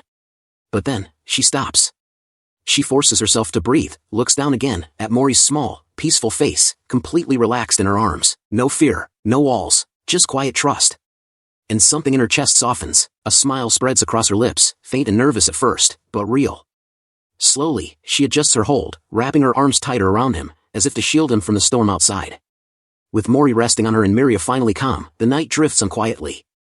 Morning comes, and the first sound in the house isn't birds chirping, it's Rider letting out the loudest yawn known to mankind. No surprise though, he'd been up all night tinkering with AIA. AIA, good work, it took longer than expected. Rider. AIA continues, I did run it for quite a while back then. Rider groans, yeah, let's not overdo it for a while. Okay, AIA agrees. Meanwhile, the penguin guys spot Rider. Rider. Good morning, one chirps. Another asks, did you sleep well? And a third throws in, you're up early? Rider scratches his forehead awkwardly. Then, just when things couldn't get more hectic, a voice calls out, mail has arrived. A chubby penguin waddles over, holding a huge barrel like it's a sacred artifact, but he's clearly in a dilemma. Rider, waving his hand, says, oh, I'll go get it. The penguin looks relieved. Really? Thank you. Just bring it to Miria. So Rider goes downstairs, crouches down, and hauls the thing up. He mutters, let's see. And then he spots the big red label across it, danger. His face instantly twists into pure I've just committed a crime mode. He screams, except no actual sound comes out. It's just one of those silent, wide-mouthed shrieks of despair. AIA, completely unfazed, says casually, oh, it came out well. And then, bam, Miria suddenly appears behind him. Ah. Rider, she says. And in that moment, Rider's soul simply leaves his body. Rider, still holding that, quickly shoves it behind his back and blurts out, ah. Hello, Miria. You seem to be in a good mood this morning. Miria tilts her head, smiling gently. Do I? Then she asks, are you busy today by any chance? Rider laughs way too loudly. Not at all. I've got nothing but time. Ha ha. Miria, still smiling, says, that's great. Actually, Mori's clothes. But Rider doesn't hear the rest, because inside, his brain is melting. I forgot. I'm currently wanted. I was so surprised to see Mori crying last night that I completely forgot. Sweat pours down his face like he's in a sauna. He only catches the last bit of what Miria said. How about it? So he blurts, oh, it's good. Miria nods. Shall we get ready to go out then? Rider freezes. Wait, where to? Miria, cheerful as ever, answers, to the center. Rider's face drains of color. The center. By center, you don't mean the city center. Miria beams. Yes. In the background, little Mori is happily dancing around, totally carefree. Meanwhile, Rider is sweating buckets, thinking, I'm screwed. Like, share. Then, boom, out of nowhere, Mori is greeted by space models. Yes, you heard me right, like runway models, but cosmic. They all line up in perfect sync and chant, welcome. The trio steps into this pristine, all-white room that looks like someone hired an interior designer with a spaceship fetish. Rider, already in disguise with a mask, blurts, where is this? Miria calmly answers, this is where I often come to get my clothes tailored. You can first see the design virtually and try it on. Modifications can be made right on the spot. Since we specialize in 100% custom-made clothing, you must come in person. It's our unique philosophy. Miria swings Mori gently in her arms and adds, human clothes are hard to find, so I thought it might be better to leave it to professionals rather than making them myself. Suddenly, another space model crouches down with a dazzling smile. Hello, Mr. Mori, we've heard a lot about you. Mori freezes. His little body stiffens, ears back, like an angry cat cornered by strangers. The model clap. As expected, you're quite intimidating, but we anticipated this. Then, bam, they bring out Mori's favorite things, like they raided his dream toy box. We've already received countermeasures from Ms. Miria. Mori's eyes sparkle like twin stars. All that cat-like hostility melts, and he trots after them with excitement. Rider, watching this, mutters, it's dangerous to follow so easily, you know. Miria freezes, eyes wide. That's right. She rushes toward Mori, calling out, Mori. Meanwhile, Rider's internal monologue is hitting panic levels. I'm completely terrified. I never expected there'd be a dedicated portal extending all the way here. Miria gestures gracefully to the glowing portal. Shall we go? Rider's eye twitches. The rich really are different. It's good we didn't run into anyone on the way here, but he grits his teeth and whispers to his partner, AIA, where are the cameras? AIA scans the area, her voice calm but cold. Precise scanning is difficult due to security measures. However, there's one object including a lens behind Rider, 2 in front, and security personnel within 5 meters outside the door. Rider's stomach drops. What should I do? If I stay quiet for now and return to the mansion, should I quickly pack up and leave this place? All of a sudden, bam! Out comes Mori, wearing a bear costume, holding a honey jar like Winnie the Pooh on vacation. And just to sell the look, bees are buzzing around him in the background like backup dancers. Rider takes one look and absolutely loses it. He curses out loud, oh my god, it's so cute. AIA, deadpan as ever, tilts her head. Why are you getting angry? Meanwhile, Miria's eyes well up with tears. AIA turns to her. Why are you crying? Through sniffles, Miria points at the panel showing Mori's outfit. How about this? And then, boom! Out of nowhere, this tiny angel-looking being showed up, like a mix of royal fashion and maximum cuteness overload. She covers her mouth, panting dramatically. It's too good. AIA nods. It appears so. Rider snatches the panel with a grin. Let me try too, if we do this like this. And suddenly, Mori is rocking a heavy metal rockstar look, black coat whipping in the wind, hair spiked toward the sky, horns on his head, pedaling on a bicycle like it's his world tour entrance. Rider pumps his fist, shouting, this is it. AIA crosses her arms. Both of you lack sense. Let me try. Her version. Mori in a sleek, futuristic sci-fi outfit, glowing lines across his suit, like a mini space emperor ready to rule the galaxy. AIA nods at her work. It's perfect. Rider sulks, muttering, mine was better. But Miria? She's over the moon, smiling brightly from behind. A space model steps forward, clapping once. Then from here. The next instant, Mori is dressed to look as adorable as possible, cuddled in Miria's arms, wide-eyed, pure softness weaponized. Finally, Rider scoops him up too. Mori's munching cookies, cheeks puffed out like a squirrel in winter, and Rider's just staring at him like, yep, this is illegal levels of cute. So Miria scoops up Mori, holding him like her most precious treasure, and Rider suddenly freezes, lost in his own head. No, wait, he panics internally. That wanted poster, that's Blackie's fault, not mine. He scratches his chin nervously. Sure, firing a gun in town is technically illegal, but come on, Mori was kidnapped. Who wouldn't start blasting in that situation? And anyway, that bastard has way too many hands. He gulps, steels himself, then blurts out. Miria, I have something to say. You know what, actually. But then, bam, his brain betrays him. The words of Blackie echo back at him. How can someone as dangerous as you raise a human? Rider freezes mid-sentence, sweat dripping down his face. His mind flashes back to Miria's polite dismissal. Our guides will help you on your way out. Miria tilts her head, watching him expectantly. Rider panics, changes the subject, and points desperately at Mori's bag. That, the letter you wrote for Mori, you said it meant lovely circle, right? I've been curious about what it actually means for a while now. Miria, calm as ever, rummages through her pocket and pulls out a photo.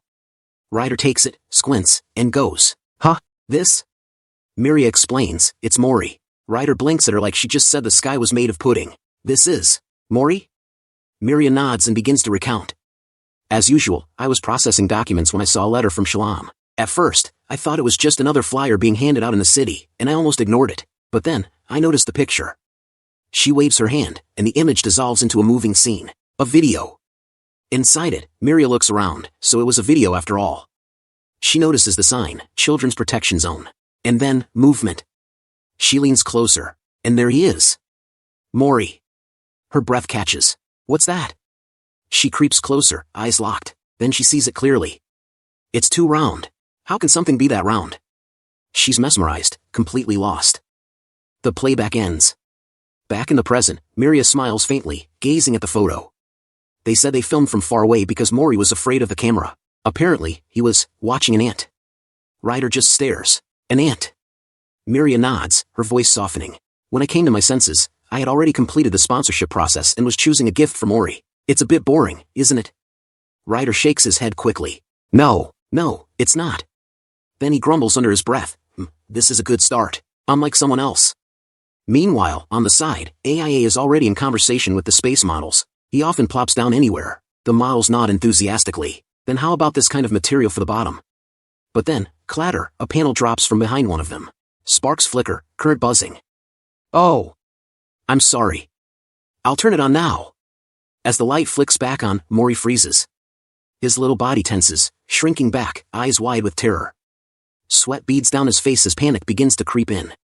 Mori bolts for the door, tiny legs pumping like he's trying to set a world record. Rider and Miria just stand there, jaws dropping, like, what just happened? But then, bam! Mori crashes into someone's leg and bounces off like a rubber ball. He looks up, trembling, only to see an alien leg towering over him, about to come stomping down. His whole body shrinks back in sheer terror. Rider doesn't even think, he explodes forward, shouting, Mori! From behind, AIA yells frantically, Rider, if you go out now, you'll be recognized by the security camera. Too late. The camera above them shifts, its little light turning red, watching, recording. Rider sees it but he can't stop, and then, whoosh, Miria suddenly appears in front. Rider's eyes widen in disbelief. She calmly waves her hand, and a swirling black hole blossoms into the air, releasing her own scent. Out of it pours a cascade of flower petals, wrapping gently around Mori, lifting him up like a child in a cradle, carrying him safely back in front of them. Rider and Miria sprint to his side, voices overlapping in panic. Mori, are you okay? Are you hurt anywhere? Mori just freezes, trembling, sweat dripping from his forehead. AIA scans quickly, his pulse is elevated. Miria gasps. Oh no, look at this sweat. Rider's hands hover nervously over Mori. Here? Does it hurt here? And then, Mori's lip quivers, his tears well up, then burst out, rolling down his cheeks. He lets out a wail and throws himself into their arms, hugging them tight as he sobs. That night, exhaustion finally wins. Mori falls asleep clutching the letters to his chest, like they're a lifeline. Miria watches him, frowning softly. It doesn't seem to be just because of the light. Rider nods grimly. I think so too. The light from a gun is much brighter, but he's never reacted like this before. AIA chimes in, Eva the fact-checker. Even when Rider accidentally burned down all the trees, it was incredibly bright, but Mori was fine. Rider clears his throat awkwardly, trying to bury that embarrassing memory. Miria continues thoughtfully, the reason we placed more flames than electric lights in the mansion was because of records. When Mori's friend was with them, they only used oil lamps or candles. Lighting, AIA mutters, scrolling through his database. Then he brightens, there's a record of them reacting sensitively to spotlights before. Rider snaps his fingers. Right, that's it. In the cave, when I used the flashlight. Come to think of it, this time, it suddenly got bright too, right? The store's light was a circular beam. Miria narrows her eyes, voice low and serious. A circular light. The next day felt calmer. Miria buried herself in library books, occasionally whispering with Rider about something serious. Meanwhile, Mori was just being Mori, playing with AIA. Later, Rider and Miria started setting up something in secret, a stage. Mori, meanwhile, sat off to the side doodling on a book, completely absorbed. That night, a penguin waddled in and called everyone together. The villa lights dimmed, and everyone gathered in front of the stage. Even Mori plopped down, eyes wide with curiosity. Then, click, the lights went up, shining on the stage. AIA stepped forward, cleared his throat in a very official way, and began, once upon a time, in a forest, the 3 little pigs and a wolf lived. Mori's eyes sparkled, leaning forward in excitement. On stage, shadowy figures danced across the backdrop. As the wolf's silhouette appeared, sneaking around, the wolf secretly watched, as the pigs decided to build their own houses. Rider glanced at Mori, chuckling too. But then something stirred in him, memories. He whispered, shadow play. Miria nodded softly. Yes. We'll start with a square-shaped light beam, then slowly make it circular as they focus on the play. The light slowly shifted. Rider and Miria both tensed. A circular light, normally it would trigger Mori's strange reaction. But this time, nothing. Mori was too absorbed, eyes glued to the play, not even flinching. Miria whispered, almost to herself, that's how we create pleasant memories. Meanwhile, AIA was fumbling with the script. He looked at the drawings Mori had scribbled earlier, and suddenly it clicked. He muttered, that must be when. Then, improvising, he declared, then, the little pigs decided to trust each other and work together. Combining their construction budget and floor area ratio, with the expertise of builders who've already built 3 houses, they created an ultra-mega-amazing super-alloy 4th house to fight against the wolf. On the shadow screen, the pig's little house suddenly transformed into a giant fortress. A voice boomed, bring it on, wolf. Rider's jaw dropped. What kind of fairy tale is this? But before he could complain, Mori burst out laughing. He clapped his hands, giggling so hard his whole body shook. The penguins in the audience gasped, eyes wide. They'd never heard that laugh before. Rider and Miria froze in surprise, then slowly smiled at each other, warmth spreading through them. And just as AIA was about to wrap up, he pulled one last twist. Right at that moment, from far away, Mama Pig and Mama Wolf appeared. Stop fighting. Mori laughed even harder, his joy bouncing around the villa walls. Outside, though, an alien approached, heavy footsteps echoing, and muttered only one thing, call Miria. Subscribe. Share. Morning sunlight poured straight into the room, so bright it made little Mori squint and drool at the same time. His tiny eyes popped open, half from the glow, half because he couldn't ignore it anymore. Oh, good morning, Mori, AIA greeted, patting his head gently. You woke up earlier than usual. Mori stretched his arms wide, then flopped around like a washing machine stuck on spin mode. That's when he noticed something strange. A bulge nearby. Curious, he poked around and found Rider still in bed. Rider muttered sleepily, Mori, just 10 more minutes, before hugging the little guy closer. But Mori wasn't having it. With a wiggle, he slipped away and toddled off the bed, Rider yawning behind him like a bear who'd been woken mid-hibernation. Down the hall, Mori zipped along cheerfully. Penguins popped up left and right. Mori, one greeted. Did you sleep well? Asked another. And then, don't run, it's dangerous. Ignoring the warning, Mori pushed a door open and immediately threw himself into Miria's arms. She caught him, blinking, and thought quietly to herself, today marks 1 month since this child started staying here. Later that morning, chaos bloomed in the villa courtyard. Mori and AIA were playing in the wheat. By playing, I mean scattering it like confetti at a parade. A penguin's shriek echoed. I just cleaned that, before flopping dramatically to the ground. Meanwhile, Mori's stomach gave a little growl. AIA tilted his head. Are you hungry? 3 penguins instantly appeared like some kind of emergency response team. You're hungry, they said in unison, eyes wide. From their perspective, Mori looked on the verge of collapse, drooping like a wilting flower. Panic mode, activated. Penguins rushed vegetables onto chopping boards. Others stirred pots with military precision. Within minutes, a steaming dish appeared, and Mori was fed spoonful after spoonful until his cheeks puffed up like balloons. Only then did the penguins sigh in relief, wiping their foreheads like they'd just survived the crisis. But the mess wasn't over. Jile spotted Mori covered in wheat dust from head to toe. Without hesitation, he scooped him up and dunked him into the basin. Splash! Water everywhere. From the side, AIA pinched his nose and muttered, Are you washing him like you're doing laundry? Mori peeked up from the basin, wet hair dripping, and his eyes wandered straight to Miria, who was working quietly nearby. She looked over, and for a moment their eyes met. Mori's gaze sparkled with innocent admiration, like he'd just spotted the sun itself indoors. Rider strolled in and declared, What? Incredible studiousness. Then, raising an eyebrow, he asked, What are you doing? Miria, hunched over some papers, replied calmly, He's trying to copy the letters written on these word cards. AIA from the side, but they're all wrong, of course. Meanwhile, Mori was sitting there with the most serious face in the world, staring at the book like he was defending a PhD thesis. Miria pointed at her messy scribbles. Look closely, isn't this a bit similar? AIA sighed, rubbing his temple. Now your judgment's getting clouded too. Then Mori piped up, Take every book out again. And babbles, directed straight at AIA. AIA then blinked. Shall I read it to you? Mori nodded. And so AIA carefully began reading, Pyrop, ready position, seems like some kind of phenomenon. Rider leaned over his shoulder to peek. It's talking about division. Didn't I tell you before? AIA frowned. I don't know the details. Miria stepped in, explaining with the calmness of a teacher, the method varies slightly depending on the species, and there can be differences of hundreds of years. But basically, when the body's lifespan is up, the cells go into sleep to return to their original state. So they divide, from one to one, or from one to many. For example, I came from the judge's 4th finger. Shalom was probably the first. Miria continued. It says you need a safe place because you become completely defenseless when entering Pyrop. AIA crossed his arms and nodded. I see, I understand. Miria turned her gaze to Mori, softening her voice. How is it? Might be a bit difficult for Mori. She and Rider looked down, expecting to see him still there, listening intently. But Mori was gone. Suddenly, a sharp really echoed through the hall. Everyone turned, and there it was, Mori, caught red-handed, scribbling all over the wall like it was his personal canvas. The penguin, absolutely fuming, grabbed his little hand and shoved it at the wall. Here! Clean it yourself. Like this. Like this. Mori's face scrunched up, his lip trembling like he was seconds away from bursting into tears. Miria crouched down in front of him, smiling gently. Mori, this isn't a place for drawing. You won't do it again, right? Rider chimed in, wagging his finger. Yeah, if you keep not listening.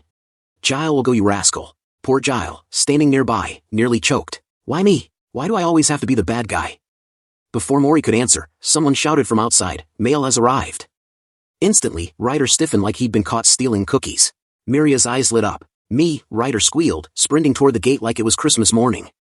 Rider, acting casual, intercepted the delivery, waving the letter with a grin. Here you go. Miria snatched it with a bright smile. Thank you, Rider. No problem, Rider said cheerfully. But inside, his thoughts were racing. Good. This one doesn't have any wanted posters either. Just as he sighed in relief, Miria's tone shifted. Rider. He froze. Miria's eyes were serious now. Shall we talk for a moment? Panic exploded in Rider's chest. What's this? Did I see wrong? Or, did she notice something? No way. Don't tell me she's been making me let my guard down all this time just to throw me in jail? Sweating, Rider thought, I should speak up first, before she does. He forced out a shaky, hey! But Miria pulled something from her pocket and held it up. Rider's eyes widened. This is a stone that opens the door to the judge's chamber, Miria said firmly. Rider's whole body went stiff. I contacted the judge, she continued. His mind spiraled. Judge. She reported me? How long has she known? His hands twitched. Don't tell me, she's been playing innocent this whole time just to drag me off to prison? But then Miria's next words shattered his panic. Rider, have you ever thought about joining Patch? Rider completely froze, like someone had unplugged his brain. After an awkward silence, he finally croaked out, no, what? Miria tilted her head, almost kindly. It's too sudden, isn't it? That's not it, Rider stammered. Huh? Miria leaned in, serious now. I sent a message to the judge. I asked if Mori could become a member of the pack, and the reply came back, they want us to come. You know how there aren't really laws or precedents for humans in this territory? They want to see Mori for themselves. Rider blinked, his brain struggling to keep up. And, Miria continued, if Mori gets registered as an official pack member, then what happened in town counts as an attack on the pack itself. That means I'll be able to strongly protect your safety. Once your wanted status is lifted, you'll join the pack too. That was enough to snap Rider out of his daze. He threw his hands up. Hey! Wait! Miria just looked at him, calm. He squinted at her. How long have you known? Her answer came without hesitation. From the beginning. You're letting a wanted person into your home? Rider sputtered. A fugitive? Miria shrugged, almost embarrassed. Well, that's because Mori was crying. He really seems to depend on you a lot, Rider. And if anything happens, I think I can subdue her. Yeah, I guess so, Rider muttered, scratching his head. But inside, his thoughts churned. That black hole is still dangerous. And Rider, remember how you told me about the first time you met Mori? That's when I realized why she was wanted. I thought to myself, it'd be easy to secretly take out the person chasing her, but that wouldn't make your wanted status go away. Rider let out a sigh.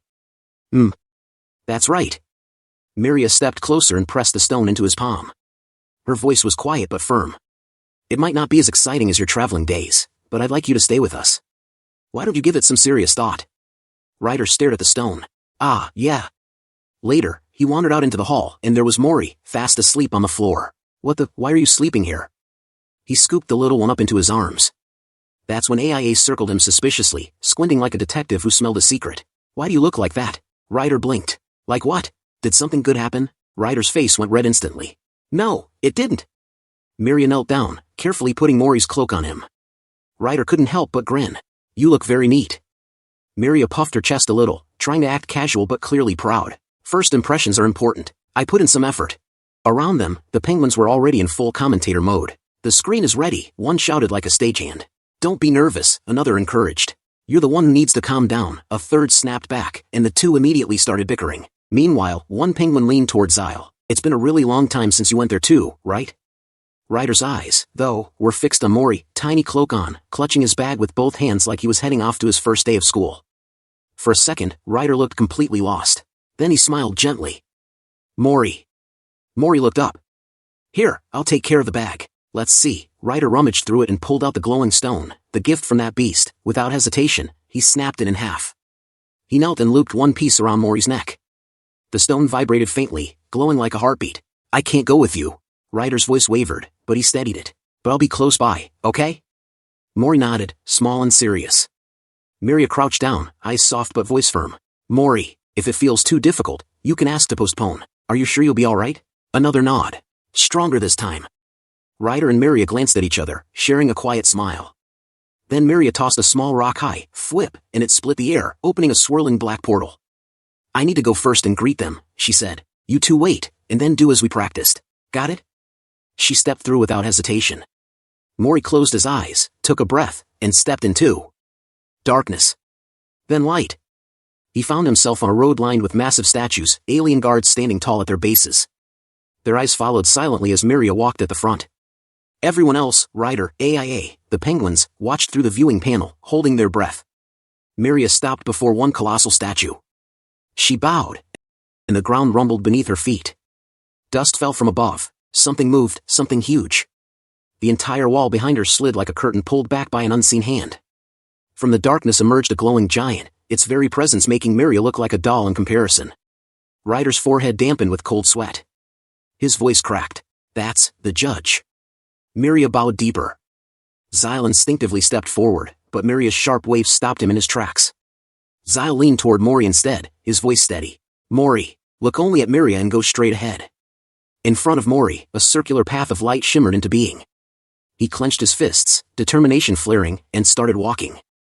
The penguins went wild. I see the results of playing shadow games every weekend, one cheered. Another was already bawling. You're so adorable. Mori picked up his pace, eyes locked on Miria. Step after step, he moved forward, until suddenly, one of the alien guards turned its head and looked directly at him. Mori's feet locked in place. His chest tightened. He froze, caught in that intimidating gaze. Mori suddenly falls back in fright. Rider, Penguin, and AIA, total panic mode. Miria shouts his name, Mori. Even Jile, who always tries to play it cool, nearly rushes forward but freezes at the last second. The alien guard steps in, scooping Mori up like a doll. Are you okay? He asks gently. But to Mori, this isn't kindness, it's déjà vu. Those same alien guards were the ones who captured him before, throwing him into the children's protection zone. His body stiffens, and terror takes over. Wait, don't touch him, Miria cries. But it's too late. The guard tries to pat Mori, and Mori's fight or flight kicks in. He chooses fight. Chomp, he sinks his teeth right into the guard's hand like a wild animal. The guard yells, what are you doing? Let go! His buddies rush forward to help. But Mori doesn't let up. He bites harder, making the poor guy howl. It hurts. Miria's power flares, black hole energy swirling at her fingertips, but then a stone statue speaks out in a booming voice. It is not permitted to use power here. She hesitates, caught between rules and the boy in danger. The guards close in fast, but then, out of nowhere, an invisible force slams into Mori. His small body goes limp, floating helplessly in midair. Mori! Miria and Rider shout together, voices echoing through the hall. And then, like a puppet pulled by unseen strings, Mori drifts toward a towering figure, the judge. His cold, commanding voice fills the chamber. Miria, this situation needs to be explained. Rider slams his voice into the silence. What nonsense is this? Miria, however, lowers her head and her voice trembles, quiet but heavy. They think Mori is extremely unstable, and it seems they believe it might be because of me. So, they've decided to keep him in the judge's territory. Rider whirls on her, furious. On what basis? On what are they saying something like that? AIA steps in, calm down, Rider. But Miria doesn't respond to Rider's anger. She just sits down, eyes lost in thought, her voice sinking low. Mori's aggression, the guards, all of it. Then, almost to herself, she mutters the question no one else dares to ask. Why is the search team in the judge's chamber? Until that twisted wall of muscle speaks up, voice dripping with suspicion. I don't get it. How could a human from the Salam territory make it all the way here? That's not a distance a child of that age could travel alone. Rider snaps his head over. What is that supposed to mean? A penguin, deadpan as always, explains. That's one of the judge's 3 legs. Miria tried to reason, but she knows where this is going. The muscle continues, voice sharp like a knife. Let's be honest. You wanted that human so badly, you had your servants secretly take him out of the shelter, didn't you? Miria explodes. What? Of course not. Mori left Salam on his own. The muscle scoffs. An infant human crossing the Salam boundary? Impossible. Miria fires back, desperate to explain. I made clothes for him using water fabric. That's probably why he was able to cross. But I didn't do it for the boundary. I just read that infant humans can be weakened by the smallest things. I only wanted him to grow up healthy, not for any other reason. We hadn't received updates from the shelter for months. I sent a servant to check, and that's when we found Mori had disappeared. We tracked him down, but this is the first time I've heard Salam's boundary was weakened. The chamber rumbles with judgment. When Mori reached the city, a traveler brought him here. The statue booms. Where's this traveler now? Miria falters. Silence. Rider stares at her in shock. Finally, she admits, he's no longer in the city. The statue presses, so there's no way to prove it? Miria's voice cracks. Yeah. The muscle doesn't hold back. In the city center, that traveler lost the child. The boy nearly got kidnapped after bumping into a citizen. He even used force. He could have been seriously hurt. Do you realize that? Miria lowers her head. I was careless. I apologize. The muscle slams down the verdict. The human doesn't qualify. We must send it back to human society. Another voice rises. We should have done it from the beginning. What's a human even doing here? I suggest relocating him to a restricted zone. Miria's eyes widen. Please. Think about the emotional toll. He's already had to adapt so many times. Even if the place looks similar to us, the humans there are nothing like the ones Mori's used to. How will the child survive? The statue's deep voice cuts through. What about that human? The muscle said he can't even communicate properly. Doesn't have the intelligence to speak. Then the statue turns. Miria, do you think so too? Miria clenches her fists. He's not fluent yet, but he can express emotions clearly. Please, let me talk to him. The statue pauses. Finally, the decision falls. I'll consider it. The judge will prioritize the happiness and safety of the child. That's enough for today. Everyone, dismissed. Miria bows, heavy with disappointment. She walks away slowly until a voice calls her name. Miria. She stops. An invisible power brushes over her skin. She whispers to herself, the judge's order. Then she sees him. Mori. Her heart leaps. He runs toward her, and she catches him in her arms. She hugs him tightly, relief flooding her. Mori's small hand touches her face. But then, the judge's voice echoes, deep and merciless, they don't live as long as we do. Suddenly, Mori's body grows. The boy becomes a man in her arms. Then older. His hair grays, his body weakens, until, dried and frail, he collapses like a flower at the end of its bloom. The judge's words rumble on, and the silence that follows once the light goes out, will stretch endlessly. Will you be able to bear the end? Miria sobs, clutching the withered body of the child she swore to protect. They're gathered in the villa. One penguin blurts, how is she? The penguin shakes its head. Another answers, what should we do? Miria hasn't eaten in over a week. Rider snaps, maybe I should speak at the next judgment. Jile cuts him off sharp, that'll only make things worse. Do you really think the judge will trust a wanted outlaw's defense, especially with Miria's credibility already questioned? Blackie leans in, all smug venom, you're just a simple-minded outlaw, and you've got an illegal creation to boot. Everybody knows you. Jile piles on the practical fear, if we act without a plan, they'll just confiscate AIA. Rider explodes, veins and pride firing in equal measure. How dare you? Who do you think you are? I created AIA, she's mine. AIA, they're saying there's a possibility of that happening. Please calm down first, Rider. He curses, storms out, and leaves a heavy silence behind. AIA watches him go. Rider paces the hallway, still hot with anger, Mori's determined little face looping in his head. He's barely holding it together when a shout rings through the villa, a package has arrived. He goes towards the door and crouches down, it's the reply to Miria's visitation request. Rider barrels into the room and practically screams, Miria. It's a response to the visitation request you sent earlier. They'll let us see Mori. Miria jolts up, every worry wiped away in an instant. The house explodes into hurried planning. One penguin chirps, I've prepared mostly foods that Mori likes. There's also some homemade juice inside. Another fusses, is this enough toys? A third squeals, they say they'll help with toothbrushing too, should we add more cookies? Miria thanks everyone quietly. She and Rider share a steadying look, a small nod that says they're ready. Miria takes the token, tosses the glowing rock up, it cleaves the air and opens a black portal. She steps forward. At the threshold, two book-like statues materialize and intone, we're here to escort you, Patch, this way. Miria follows, walking out into a strange glare of metal, floating ships and sleek craft patrolling the sky like quiet beasts. She carries with her a little paper drawing, Mori's drawing, and, for a second, her memory flickers, that time Rider discovers Mori drawing and being caught. The memory steadies her, she breathes, steels herself, and thinks, right, I need to stay strong. Miria steps into the capsule with a faint smile, hope clutched in her chest. But that smile freezes the instant her eyes land on Mori, curled up in the corner of a glass cabin, thin, frail, and lifeless. Her voice cracks, heavy with dread, what's going on here? An alien behind her tilts his head, almost confused by her tone, then casually explains, Subject 1125 has been refusing meals, so we're forcibly supplying nutrients. Miria turns sharply. He's refusing to eat? Since when? The alien flicks through his tablet. Let's see. Oh, it's been like this since he arrived. We had to confiscate his cloak too, security risk, you understand. And he's extremely violent. There isn't a single staff member he hasn't bitten. We've completely banned physical contact to minimize stimulation. Miria's hands tighten. She swallows back anger as the alien continues. When Subject 1125 wakes up, you'll be allowed to speak to them from here. Please sign this form, Miss Miria. Miria stumbles. No, I mean, oh, right. She pushes forward a box nervously. These are foods Mori likes. I cut them into small pieces so he won't choke. Give them one at a time. Don't let him gulp the juice down too fast. And this toy, it always calms him. Please, give it to him. Her words falter. She remembers the judge's order, the suffocating weight of it. She remembers the small things, Mori drying crops. She halts mid-breath, stepping back.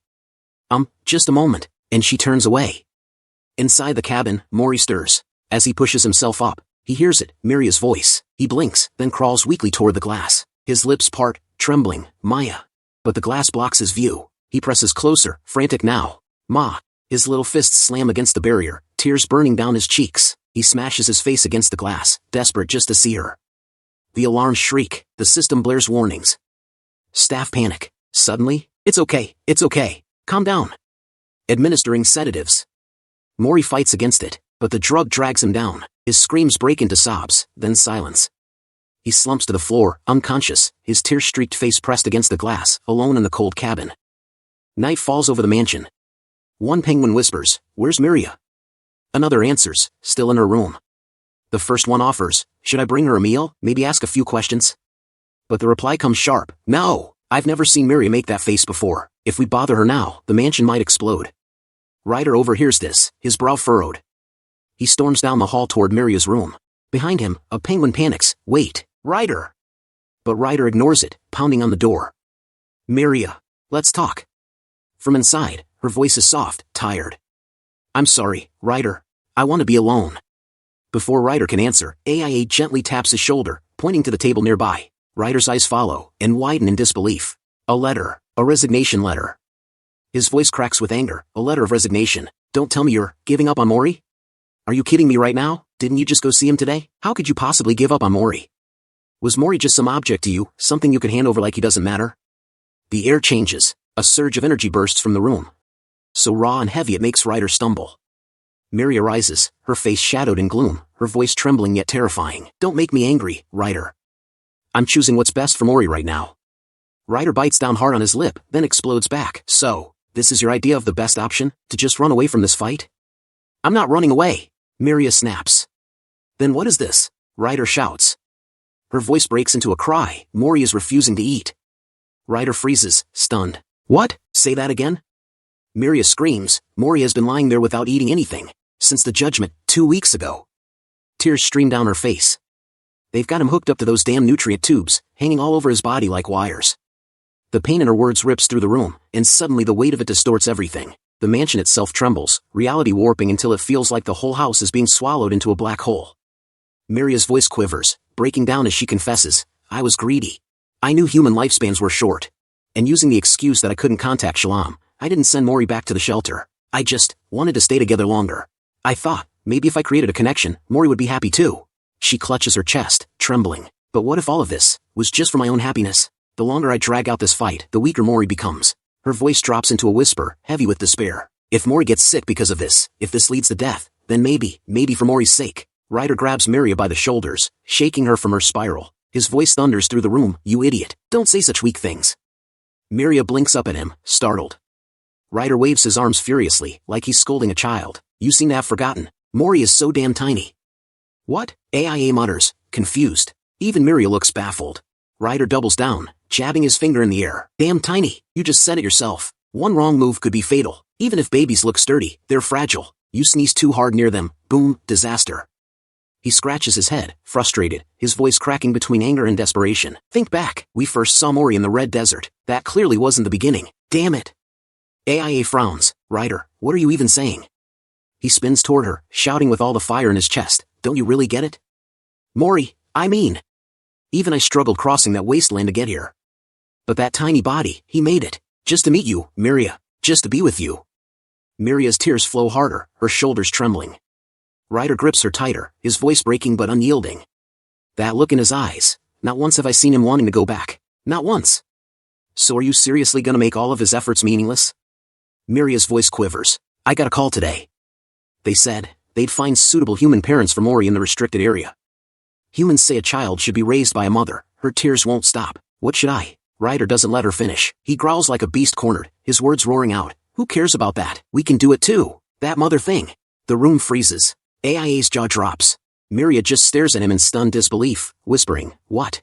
AIA clapped her hands like a teacher trying to get control of a noisy class. "All right, let's go over this one more time." Rider waved his arm dramatically. "So to win this judgment, we need to argue that we're more awesome than any mom from the restricted area." A penguin tilted his head. "Specifically, what should we be more what should we excel at?" AIA cleared her throat and switched to lecture mode. "According to Miria's data, humans have genders and reproduce by making offspring. They consider the best situation to be when two adult humans, bound by something called marriage, raise a child together. They call those two a couple, or parents." Rider's eyes lit up. I see." He turned toward Miria with a smirk. "So we're a couple now." "Couple," Miria muttered, cheeks turning pink. That word sounds cute somehow. Meanwhile, Jile was in the corner, crumpling a paper in his fist. A penguin whispered, is Jile angry?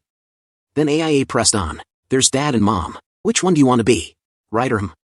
For reference, AIA continued, when asked do you prefer Mom or Dad, 89% of humans Mori's age answered Mom. Then I'll be MO, Rider started, but Miria quickly blurted, Mom. The two froze. Rider blinked. There can be couples with two moms, right? AIA looking at a paper said we don't have much data, but I think it should be fine. A penguin raised a book. How about emphasizing that we're strong? I heard humans like fighting. AIA chimed in, this text says humans also measure strength by wealth. Rider puffed his chest. If that's the case, we've got nothing to worry about. AIA squinted. But, Rider's broke, isn't he? And just like that, Rider and AIA were brawling. Hey, are you only fixing me with outdated parts now? AIA shouted. That's really petty of you, you little brat. Rider snapped back. The penguins wisely ignored them and continued. Or is there something we can prove? Miria perked up. Prove? Yes, the penguin nodded. How about proving that we care for Mori more? Miria frowned. But, how do we prove that? Well, one penguin proudly declared, I think I've hugged Mori about 600 times. Always calling him, you little troublemaker. Another stood tall. I think Mori has stepped on me about 400 times. Gasps filled the room.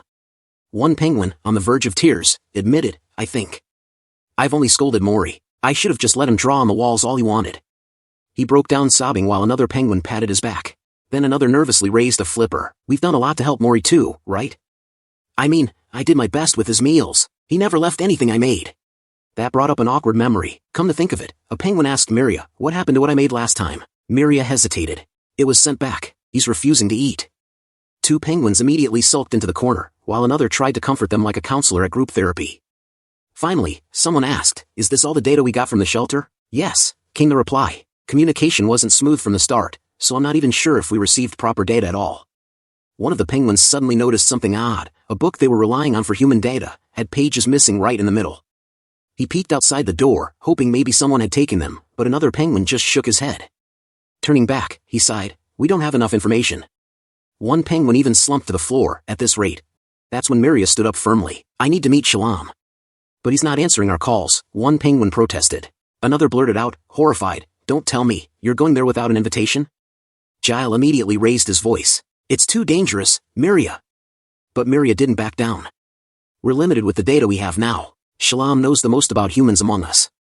Plus, where Mori was found is right next to Shalom's domain. He might have information about Mori from before he was rescued. That shocked the room. One penguin whispered nervously, but the place where Shalom might be right now is. Miria finished for him. The playground, right? Rider tilted his head. Playground? What's that? Miria explained, it's a space Shalom created before preparing a separate domain for humans. He's, how should I put it, the quirkiest among us seven. He used all his power just to gather things he liked. Shalom calls that space the playground. Rider and AIA looked at each other, and you could practically see the same thought bubble over their heads. A place full of food, drinks, and fun rides. Basically an alien amusement park. But Jile quickly shot that idea down. It's not that simple. If you stay too long in a space created by power without the owner's permission, your sense of self can't withstand it. You'll end up going mad. Even if the same power can block it, entering without an invitation is too dangerous. And besides, we don't even know exactly where in the playground Shalom is. Miria didn't hesitate. I still have to go. Rider instantly threw up a thumbs up. Alright, then let's get ready quickly. Miria blinked. You're coming with me? Of course, Rider grinned. We can't just sit around anymore.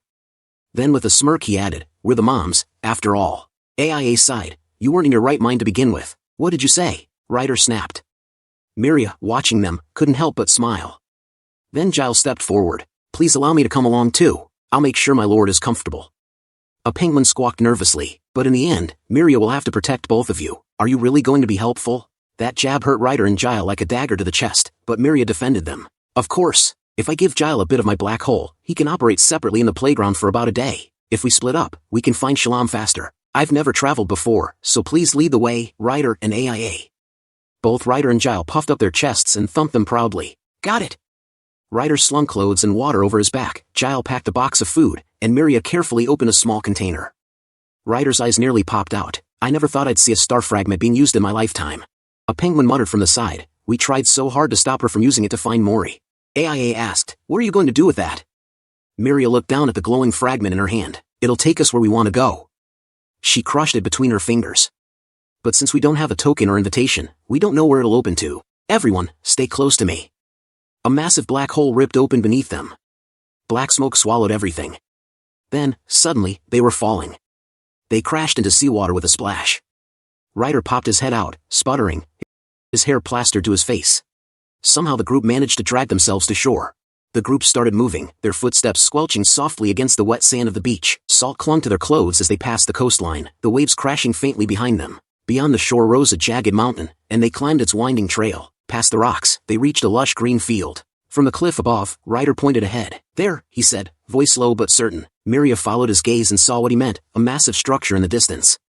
They trekked on, crossing a shallow pond that reflected the sky like a cracked mirror, and stopped at a giant door built into the mountain wall. Miria shook her head slightly.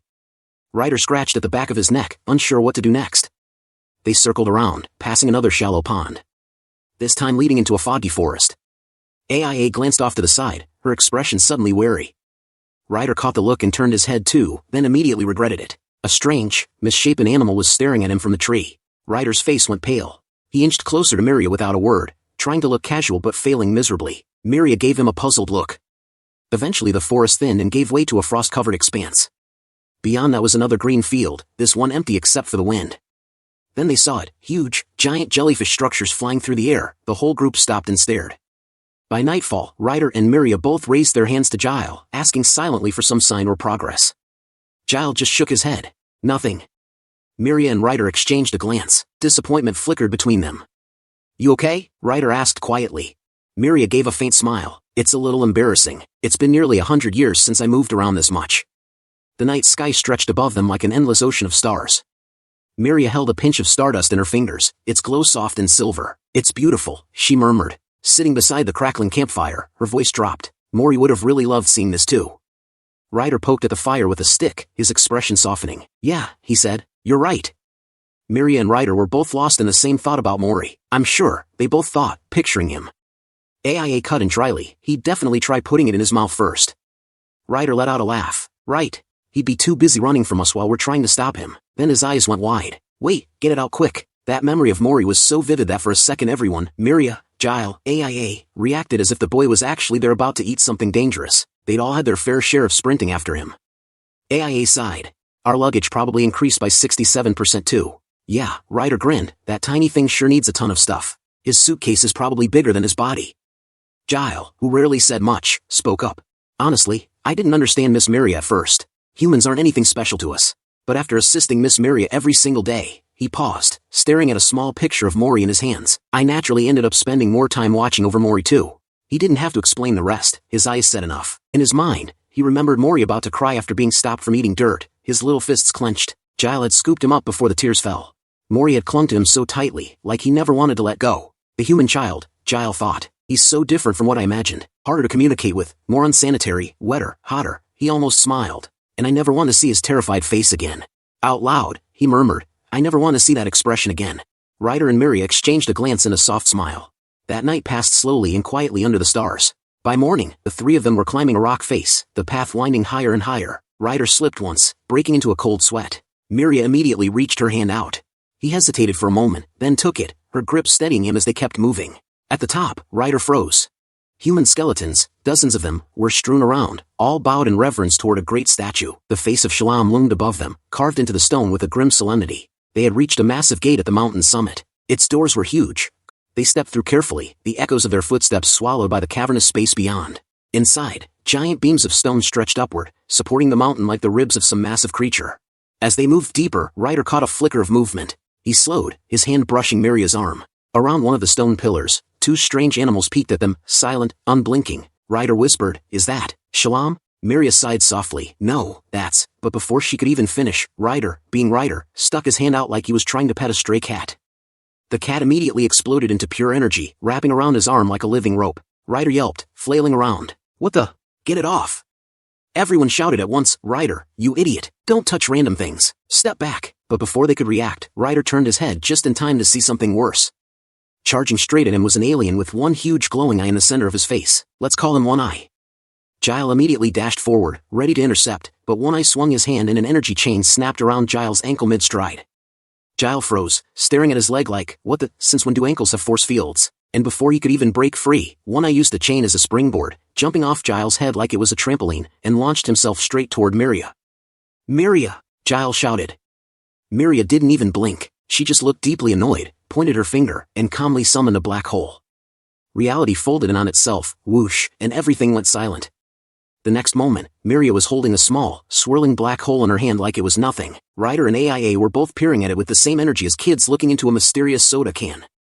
Then, from inside the black hole, a voice shouted, "Ah, Miria!" Miria blinked in surprise. "Nepal?" From the black hole emerged a sheepish figure with a single bright eye and a nervous smile. "You startled me. I was about to catch it, thinking it was a wild animal. I never imagined it'd be you, Miria. How long has it been, huh? About 150 years?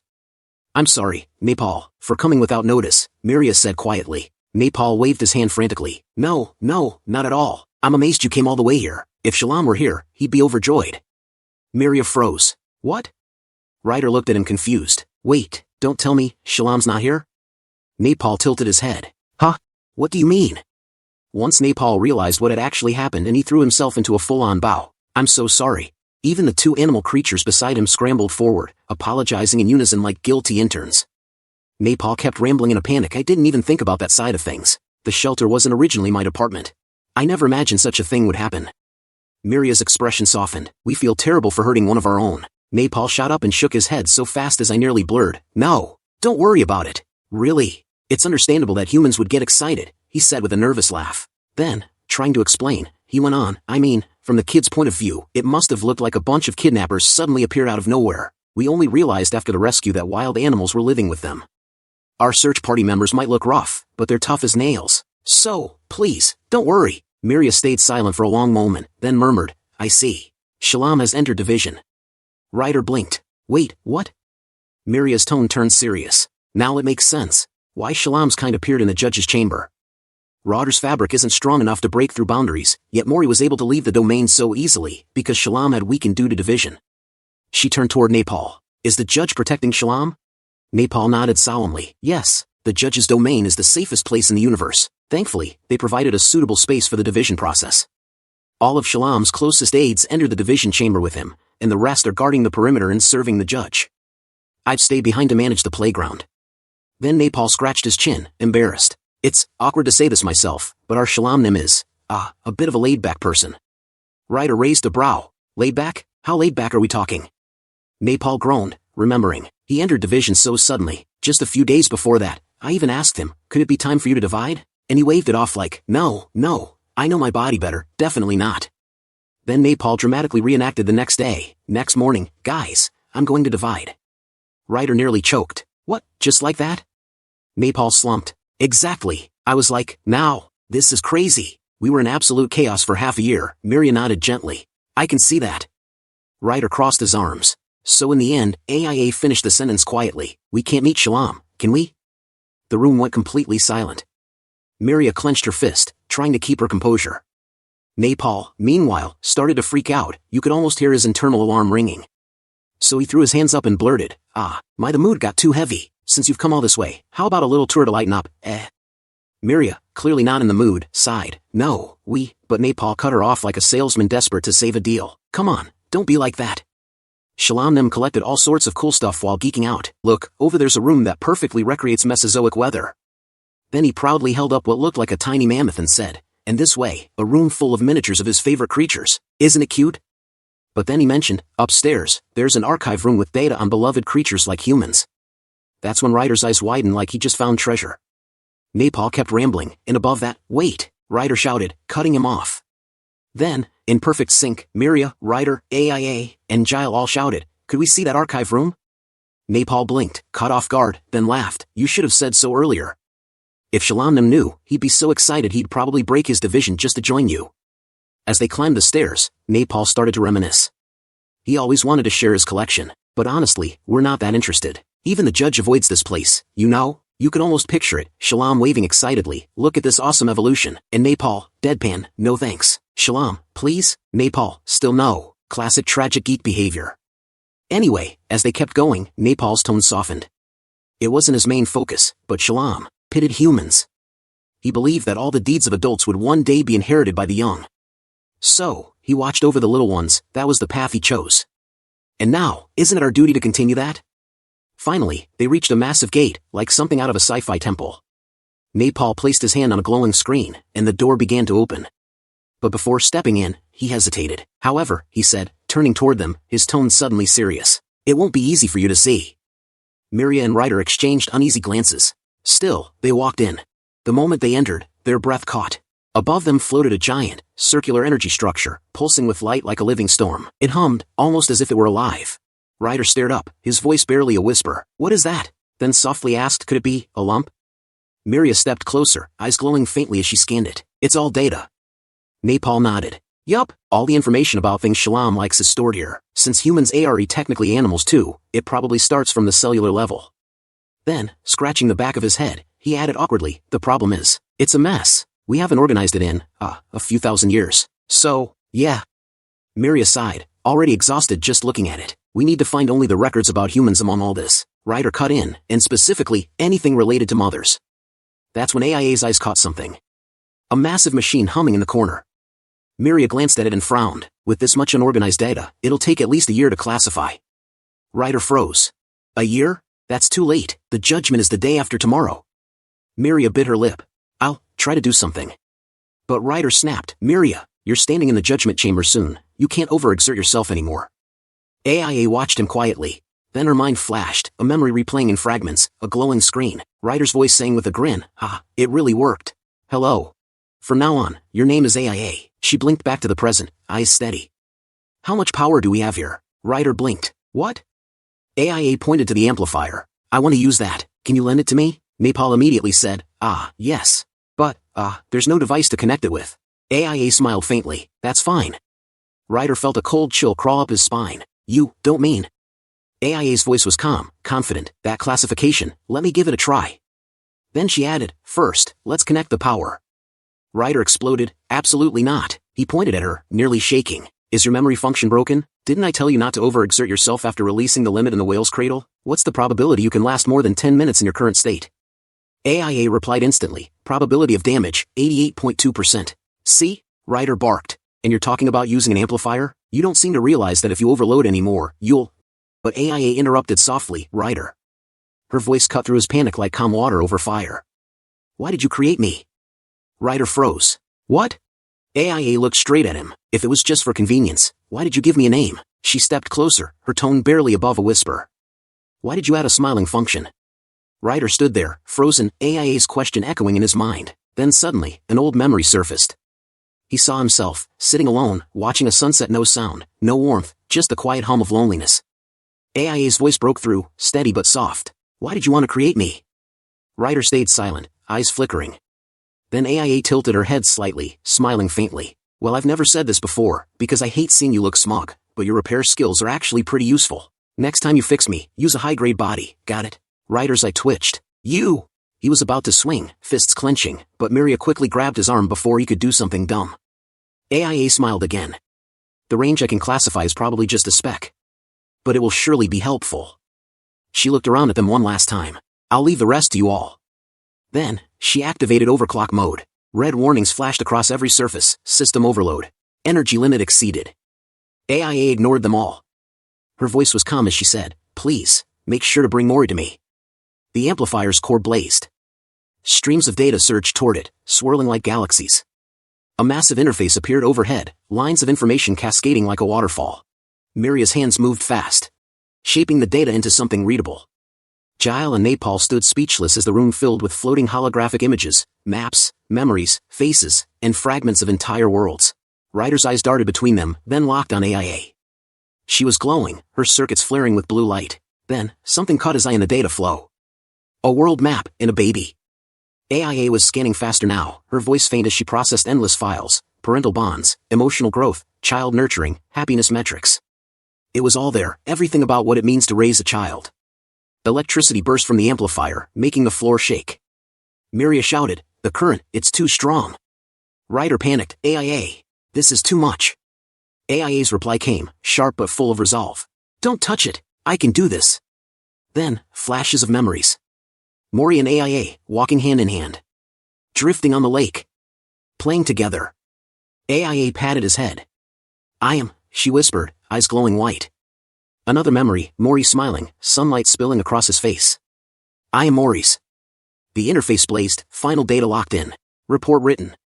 AIA's body cracked under the pressure, energy spilling everywhere. Sparks burst, her frame trembling, systems burning out. Rider screamed, AIA, and lunged forward. Napal yelled, it's dangerous. Electricity lashed across the floor, but Rider didn't stop. He pushed through the arcs, his arms shaking from the current. Then, he looked back and saw Miria. She had her palm out, a black hole swirling at her fingertips, redirecting the overflowing energy. Jile stood beside her, stabilizing the field. Rider grabbed AIA's body and yanked her free. A massive shockwave burst out, scattering light across the chamber.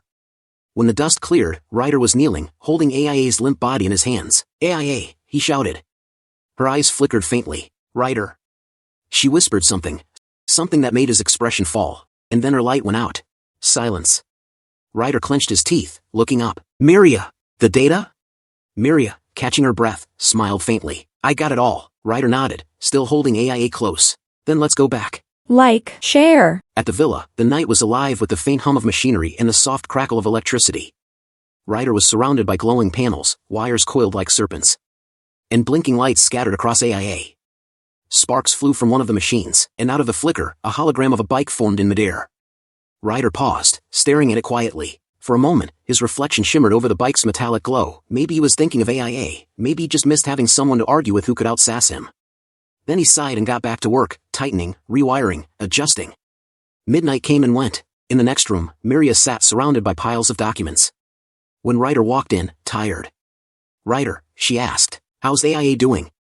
Rider sat down heavily on the floor, stretching his legs out. The parts you gave me were better than what I had, so they were more than enough. But, he looked down at his hands, her memory state's critical. Even if she powers on again, there's a chance she won't remember anything. We'll have to ask directly when she wakes up tomorrow. Miria's face softened. That's... Don't worry, Rider managed a faint smile. I believe in that kid. The room fell quiet except for the hum of the machines. Miria, after a moment, set down her documents and sat beside him on the floor. They didn't talk for a bit, just shared the silence. Then Rider finally broke it. The amount of data is truly enormous. There's still a long way to go, right? Miria nodded. Yes. Rider leaned back against the wall and asked, so what exactly is a mother? I mean, it's not just a role, right? It's like, a symbol too? Miria's gaze drifted toward the flickering light. It seems so. The term's been used as both metaphor and affection. It's more than duty, it's identity. Rider frowned. So, is it even something one person can really do? The kind of mother you're describing, it sounds impossible. Even if everyone in the mansion worked together, we couldn't do half of what those records describe. Miria let out a small, almost wistful laugh. There were records of people calling mothers stars in the past. That's what a mother meant to humans, it seems. Her eyes were heavy. I'm not sure I'll ever be accepted even if I imitate every mother in the records. Still. I hoped maybe we'd find something, anything, about Mori's birth mother among Shalom's data.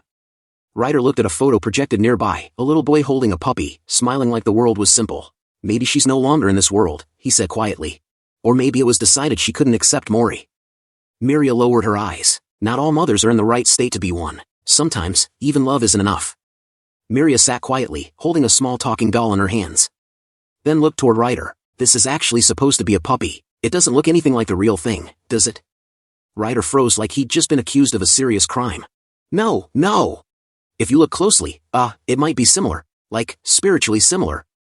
Miria stared at the doll again, clearly unconvinced. I saw data that puppies were the gift children wanted to receive the most. Since it's a species that went extinct along with humans, there wasn't much information.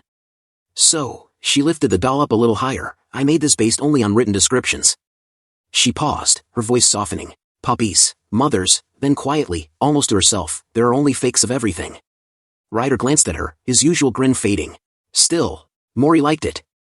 Miria blinked, her mind replaying the memory of Mori hugging that same crooked little doll, his tiny face glowing with joy like it was the greatest treasure in the world. Her lips curved into a small, reluctant smile. Did he? Yeah, Rider said, gazing off toward the wall. He really did. Silence lingered for a while before Miria spoke again, her tone gentler now. To be honest, I was envious of you. Rider turned, caught completely off guard. What? Of me? You overcame both joys and dangers together, Miria said slowly. That kind of close relationship. I wanted to become that. Her eyes softened with memory of the first day she'd met him, how she'd acted so cold, so distant. At first, under the pretext of doing it for Mori, I tried to send you away quickly, she admitted. I thought it would be better that way. I even convinced myself, Mori wouldn't want to be hurt when you leave, so I'll make you leave early. I even thought of giving you a large sum of money to make you go voluntarily. But, you refused. You spoke with reason. You stayed. She smiled to herself, and that surprised me. Then, looking up at him with faint embarrassment, she asked quietly, I'm pathetic, aren't I? Rider immediately waved his hands, flustered. No, wait, I'm the pathetic one. He remembered the early days saying this is a good start, I'm like someone else. Just thinking about it made him laugh. Then suddenly, that laughter burst out of him, genuine, loud, almost freeing. Ha ha, I see, he turned to Miria, his grin wide now. We're a bit alike, huh? Miria blinked. Alike? Rider nodded, smiling softly this time. Yeah. I was also petty enough to be jealous of you, Miria said with surprise. Were you? And just like that their conversation went on like that until late into the night. Until Rider finally stood up and headed out of the room. Miria stayed behind, her attention shifting back to the piles of glowing data around her, sorting, analyzing. Rider paused at the door, hand on the frame, and glanced back once more. The soft light of the screens cast a glow around Miria, focused, calm, unaware he was watching. He closed the door quietly behind him. The hallway was silent. Only the echo of his footsteps followed him as he walked, his mind replaying AIA's voice, the one that still lingered like static in his memory. Rider, with this data, the probability of winning the judgment. 36.1%. His face hardened. Then came AIA's last words, gentle but urgent. Rider, you remember how to get the bike out, right? We need to go now. Rider pulled out his gun, steady, cold metal gleaming under the corridor lights. He gave one last look over his shoulder, toward Miria's door. Then he turned and began walking down the hall, slow, quiet steps, toward whatever was waiting for him beyond the villa's walls. It's late at night in the institution, the kind of silence that feels heavy, almost sterile. In one corner, a machine hums quietly as it disinfects Mori's tiny clothes, each puff of mist looking like a sigh from a tired robot. And there, beside it, Mori lies curled up into a little ball, small, fragile, almost swallowed by the emptiness around him. Then, something happens. The glowing stone, the one near the machine, suddenly trembles. It shakes once, twice. Then pops free with a soft hum. And rolls onto the floor, glowing faintly like a heartbeat in the dark. Mori's eyelids flutter. He stirs, blinking sleepily, then spots the stone, its glowing familiar warmth. He crawls toward it, one small movement at a time. The stone lifts off the floor, gliding gently toward the window. And through the dim light outside, a voice bursts in, Mori. Mori's eyes widen. He knows that voice. I've been looking everywhere for you, he shouts, half laughing, half crying. You missed me a lot, didn't you, right? Then he stretches out his hand. Mori reaches out too, his small hand trembling, and when their fingers touch, it's like the world stops for a second. But Rider's eyes catch something, a tube. A cold, ugly tube connected to Mori's body. His face twists in anger. He grits his teeth, trying not to explode. Then, fighting back tears, he whispers, Don't cry, Mori. He's hanging there, bound by ropes, suspended like some kind of heroic disaster, but his voice is steady. I'll save you, he says fiercely. Let's leave together. Then, as if emotion took over logic entirely, Rider starts making promises like a man possessed. I'll be your mom. Heck, I'll be your dad too. His voice grows louder, almost manic with hope. Grandfather, grandmother, big brother, big sister, uncle, aunt. If you need them, I'll be all of them for you. He laughs shakily. We're leaving again, Mori. Once AIA wakes up, we can run even further just like before. Then, his voice softens. The three of us. Then something changes in his eyes, a flicker of memory. He sees his old self, alone, always running, always surviving. And the realization hits him hard. He exhales slowly. But I won't do that, he murmurs. I can't make you live like me. Then his tone shifts, no longer desperate, but firm. Listen carefully, Mori. Right now, others are trying to take you away. We're all fighting, but our chances don't look good. His gaze hardens. The one who imprisoned you, they're curious about what you think. He remembers the question that echoed in his mind earlier. How is the child? Even AIA had said it, we need to go to him. Rider looks back down at Mori. If I'm right, the answer lies with you, he says. We need your power. He leans closer, voice gentle now, almost like a whisper. So tell me, Mori, isn't there a way to show them what you really feel? Mori tilted his head, thinking. Then he looked back and saw the washing machine still spinning. That's when his eyes widened. He turned to Rider, babbling quickly, waving his arms, pointing and gesturing. Rider blinked. What? You want detergent? A bath? A spin cycle escape plan? Mori shook his head furiously. Then mimed drawing. Drawing? Oh, you want to draw? Rider rummaged around and somehow, midair, pulled out a small sketchbook. And a color box. Mori snatched them eagerly and began drawing. His hands moved fast, frantic, passionate, like every color meant something. First came his old animal friend, the one who'd been by his side since the beginning. Then, the shelter, full of warmth, laughter, his friends' smiling faces. Then came Penguins and Jile, goofy, familiar, happy memories flowing back. Pages filled up one after another, each drawing more alive than the last. Then AIA. His little hands hesitated, his breathing grew shaky. Then Miria, her gentle touch, her voice. Then Rider, the warmth when he hugged him close. Mori focused again and began drawing Miria, her arms wrapped around him, smiling softly. His concentration deepened, every line was careful, full of feeling. Then he remembered her voice. That's right. It's a carrot. Her hand over his, guiding his writing. Round at the top, long at the bottom. And AIA's cheerful tone echoed in his mind. You did so well. This is how you write it. Shall we try one more time? The memories flickered. The warmth faded. Mori's breathing quickened, panic rising like a wave. He started hitting his head, desperate to remember, to hold on. Mori! Ryder's voice cracked through. Then, Mori froze. His eyes widened as a memory resurfaced. A drawing. A word. Mom. His trembling hands steadied. He grabbed his crayons and began to draw again. Time passed, minutes, maybe hours. Then, outside, a drone drifted past.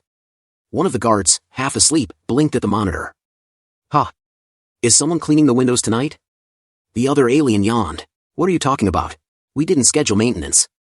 The first pointed at the screen. Then what's that rope? Are you kidding me? Who'd clean windows with ropes? What lunatic? The drone adjusted its lens, zoomed in. And there was Rider, dangling midair. Hey, you, what are you doing? And just like that, the alarms blared. Code Gray! Code Gray! Intruder alert! Intruder alert! Miria tossed the black stone high into the air, and with a pulse of light, the black portal opened before her, swirling like a dark ocean. She glanced back one last time and asked softly, what about Rider? The penguin beside her shook his head. Miria froze for a second, then smiled faintly as if remembering something. Her mind drifted back to last night, the quiet conversation she'd had with Rider under the dim light. After that memory, she straightened her back and said with confidence, I believe in Rider. He'll surely come back. I'll be back too. And with that, she stepped through the portal. On the other side, a cold, imposing chamber awaited, lined with towering figures and eerie lights. Miria stood tall before them. As a deep voice boomed, Miria of Patch, let's begin the judgment. At the center stood the one known as the Twisted Muscle, a hulking being with more arrogance than sense. He crossed his arms and sneered, the restricted area is already being considered positively. Are you still refusing to back down? Miria didn't flinch. Calmly, she said, unless Mori himself expresses the will to leave me, I won't give up. The Twisted Muscle barked, his intelligence is so low he can't even establish his own species' language. How do you plan to educate such a human? You're not human yourself, are you? Miria met his glare head-on. I admit, she said, Mori needs education about human society. That's why I contacted Shalom's shelter, where Mori once lived. After a discussion, they gave me a positive response. The Twisted Muscle's tone turned mocking. Miria, the shelter's authority belongs to Shalom. And Shalom's in division. You knew that when you came here, didn't you? Miria didn't hesitate. That's right, she said firmly. And I also know you, Judge, now hold Shalom's authority. Then she raised her voice, not in defiance, but in earnest plea, please, help. That caught them off guard. The Twisted Muscle blinked, clearly not expecting someone to appeal to his heart. Miria continued passionately, if you allow it, Mori can learn about human society in a familiar environment. Shameless, the Twisted Muscle snapped. Have you forgotten they were negligent in their care for the child? Miria calmly projected a hologram, glowing images of caretakers appeared. These are the caretakers at the shelter in Shalom's domain, she explained. They're still protecting children. Carrying on Shalom's will, to shelter them during human wars. Taking care of living beings is never easy, mistakes happen. But we must remember, they're beings capable of learning, of growing. Then she turned her gaze toward the judge himself. And haven't we made mistakes too? When we realized too late that creations capable of knowledge were being sacrificed, in meaningless factional disputes? The room went still. Her next words were quiet, almost tender. The one who was saddest of all, was none other than you, Judge. Wasn't it? The statue's deep, echoing voice filled the chamber. Even if we understand their mistake, it rumbled, how will you prove that you alone can handle all the roles of a guardian?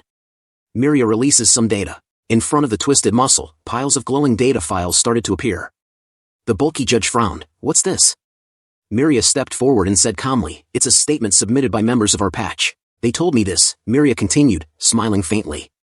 One read. The files opened, showing handwritten notes, each one heartfelt and hilariously honest. Possible roles, mom, aunt reason for suitability, confident in loving Mori more than anyone. The penguins had clearly had a long debate before writing this one. It read, Then another file popped up. Possible roles: mom, grandmother reason, confident in not starving the child. Another one said, possible roles: mom, dad reason, can be firm. The penguins had stayed up all night arguing, brainstorming what to write so it would sound official. And then came Giles' note, short, simple, and perfectly them, possible roles: mom, dad reason, can hug all day. Miria smiled. If being a guardian is too heavy a duty for one, she said, then perhaps it can be shared. All the penguins suddenly shouted in unison, can't we all share it? The twisted muscle said in a deep voice, are you saying you'll play house with the child? Miria, no matter your intentions, this relationship is built on hierarchy and inequality. You could be dangerous to the child. He leaned forward, voice booming. You know better than anyone the dangers of power and authority. The inequality between adults and children, it's the same for humans. But Miria didn't flinch. Slowly, she raised her hand, and the black hole, the symbol of her power, appeared, swirling with immense energy. This strong power, she said quietly, was given to me by the judge, and it's always protected me. But if you judge that this power could endanger Mori, she clenched her hand, and crushed the black hole into nothing. Energy rippled through the room. I'm willing to give up the power of authority. The twisted muscle leapt up, furious. What foolishness! How dare you refuse the ability bestowed by the judge? The statue's eyes glowed. Miria, it asked, do you truly believe you're suitable for that child? Do you think you can become a complete mother? Miria's head lowered. Her voice trembled slightly. I don't know. Even after studying all the data, I couldn't find the answer. The penguins prayed silently, for her, for Mori, for the answer she couldn't say aloud. Miria continued, voice steady again. Maybe I won't even find that answer by the time Mori leaves my side. But while I know what everyone else calls a mother, the definition of Mori's mother, she lifted her head, is something only Mori can decide. Then, clasping her hands tightly, she cried out, and I hope it will be us, the ones who accompanied him on the journey to find that definition. So please give me a chance. The room buzzed with tension. The twisted muscle turned sharply toward the judge. Judge, she's appealing to emotions, and there's still no proof that the child came voluntarily. But before anyone could respond, a sudden hum filled the air. Everyone turned. A portal opened behind them, swirling violently. The twisted muscle shouted, who dares open the door during judgment? Miria's eyes widened. She whispered, this sound. And then it clicked, she'd given Rider a black stone earlier. From the portal burst Rider, covered in bruises, battered, but alive, soaring in on his bike with two aliens hanging onto a rope behind him, looking like they'd barely survived a stunt gone wrong. The twisted muscle stood there, mouth open, completely baffled, because whatever this was, it definitely wasn't in the courtroom rules. The judge's eyes flashed. With just a wave of his hand, an invisible force surged through the air like a tidal wave, slamming straight into Rider. Miria's voice cracked in panic, Rider, before she could reach him. Rider's body froze mid-air, suspended in a vast void. He blinked, dazed, then his breath hitched. A massive eye opened before him. Not metaphorically, like, literally, an enormous divine eyeball staring straight into his soul. Rider felt that gaze pierce through him, like the judge could read every stupid decision he'd ever made. He coughed up blood, body trembling. The judge's voice thundered through the chamber, cold, booming, merciless. Wanted number, 250,106. Rider. Coming to the judge's chamber like this, you must be out of your mind. Rider sneered, and laughed distantly. Hee. Don't you know, he coughed, blood dripping down his chin. You can't raise a kid with a sane mind to begin with. The judge paused, his tone sharp. You. But Rider wasn't done, he said, breathing hard. You wanted to know what Mori was thinking, right? Then he reached into his tattered jacket, pulling out a few crumpled papers. Here, this is a letter from him, to you. The judge gestured, and one of the statues moved, its stony hands glowing as it lifted the papers with telekinetic grace. The statue examined them, its voice echoing softly. This was indeed written by that human. The judge's gaze dropped to the paper. The room fell utterly silent. For a long moment, he just read. Then, finally, the judge looked up, his expression unreadable. I know. Rider smiled faintly. Yeah, he whispered, voice fading. I know that I'm really terrible. He tried to laugh, but it came out more like a wheeze. Blood splattered on the floor. But he likes me, he said quietly, eyes glimmering. So for his sake, that he remembered Mori, that tiny hand clutching his finger for the first time, trusting him completely. Rider clenched his fist, even as his strength faded. I can do anything. And that's when the judge's power erupted like a divine storm. Miria was thrown back. The twisted muscle dropped to one knee. Even the Shalom guards bowed their heads. The statues lowered themselves, trembling from the sheer force. Then, in a voice that shook the heavens themselves, the judge declared, I will pass judgment. Mori violently smashed against the glass panel, but nothing happened.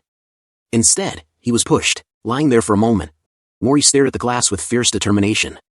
Then, clenching his fists, he stood up again and charged forward. This time, he broke through, his body passing straight through the glass as if it were nothing. Until his tiny body was flung into a vast, glowing vacuum. For a heartbeat, everything was silent. Mori drifted gently, like a lost feather, until he landed softly on the judge's massive hand. The judge looked down at him, this fragile, human child who had fought through everything just to be here. His voice resonated through the space, deep and godlike, young star. As I reached that end, and at that moment, the tube on Mori's back shimmered and disappeared. His little cloak wrapped around him automatically, his shoes snapped neatly into place, as if the world itself was dressing him for a new beginning. The judge's tone softened, almost proud, almost fond. May you live the life you desire. Mori tilted his head, still dazed, then, without a word, rubbed his face against the judge's massive hand, like a kitten nuzzling its owner. The judge's booming voice softened into a smile. Miria is right, round and lovely. There is no love more complete than this. Then, light burst forth, brilliant and pure, wrapping around Mori as he began to rise. The judge's final words echoed through the blinding glow. Now, let's go home. And suddenly, silence. Mori's eyes fluttered open. He was lying on that same endless green field he'd once dreamed of. The wind brushed his hair. Birds chirped. For the first time, the world felt warm. Then, rustling. Voices. He turned, blinking curiously, and froze. A familiar silhouette in the sunlight. Then two more behind it. Mori! He gasped, his smile blooming like a flower after rain. He sprinted forward with all his might, little legs kicking, arms wide open, and right before him, Rider, Miria, and the others ran toward him, laughing, crying, calling his name. Somewhere in that divine courtroom, the statue turned to the judge. Your Honor, it asked. How should we record this evidence? The judge paused, thinking, then smiled faintly. The path to meeting Mom would be good. Back on the field, Mori jumped straight into Miria and Rider's arms. Then, suddenly, a soft sound. Mama. Everyone froze, eyes wide. It was Mori, his first word. Miria and Rider both blinked, then burst into pure joy, hugging him even tighter. Meanwhile, off to the side, two penguins snoozed peacefully beside AIA's rebooting frame. Her screen flickered to life, displaying a simple message. And they lived happily ever after. And in Mori's little sketchbook. Guys, please don't forget to like, comment, and share. This video took me almost 3 months to make, from collecting materials, editing every frame, and making sure it felt enjoyable for everyone. I've put my heart and soul into it because I truly love creating these kinds of videos. And to be completely honest, I still haven't earned a single penny from YouTube yet. I know, who wouldn't like money? But even without it, I'm still working hard so that you can feel my dedication through every scene and story I create. Also, I want to make it clear that I don't claim ownership of any pictures or original works. All credit goes to the respective author and creator, and I deeply respect their talent and effort. I hope you enjoy the video and feel the time, love, and effort I've poured into it.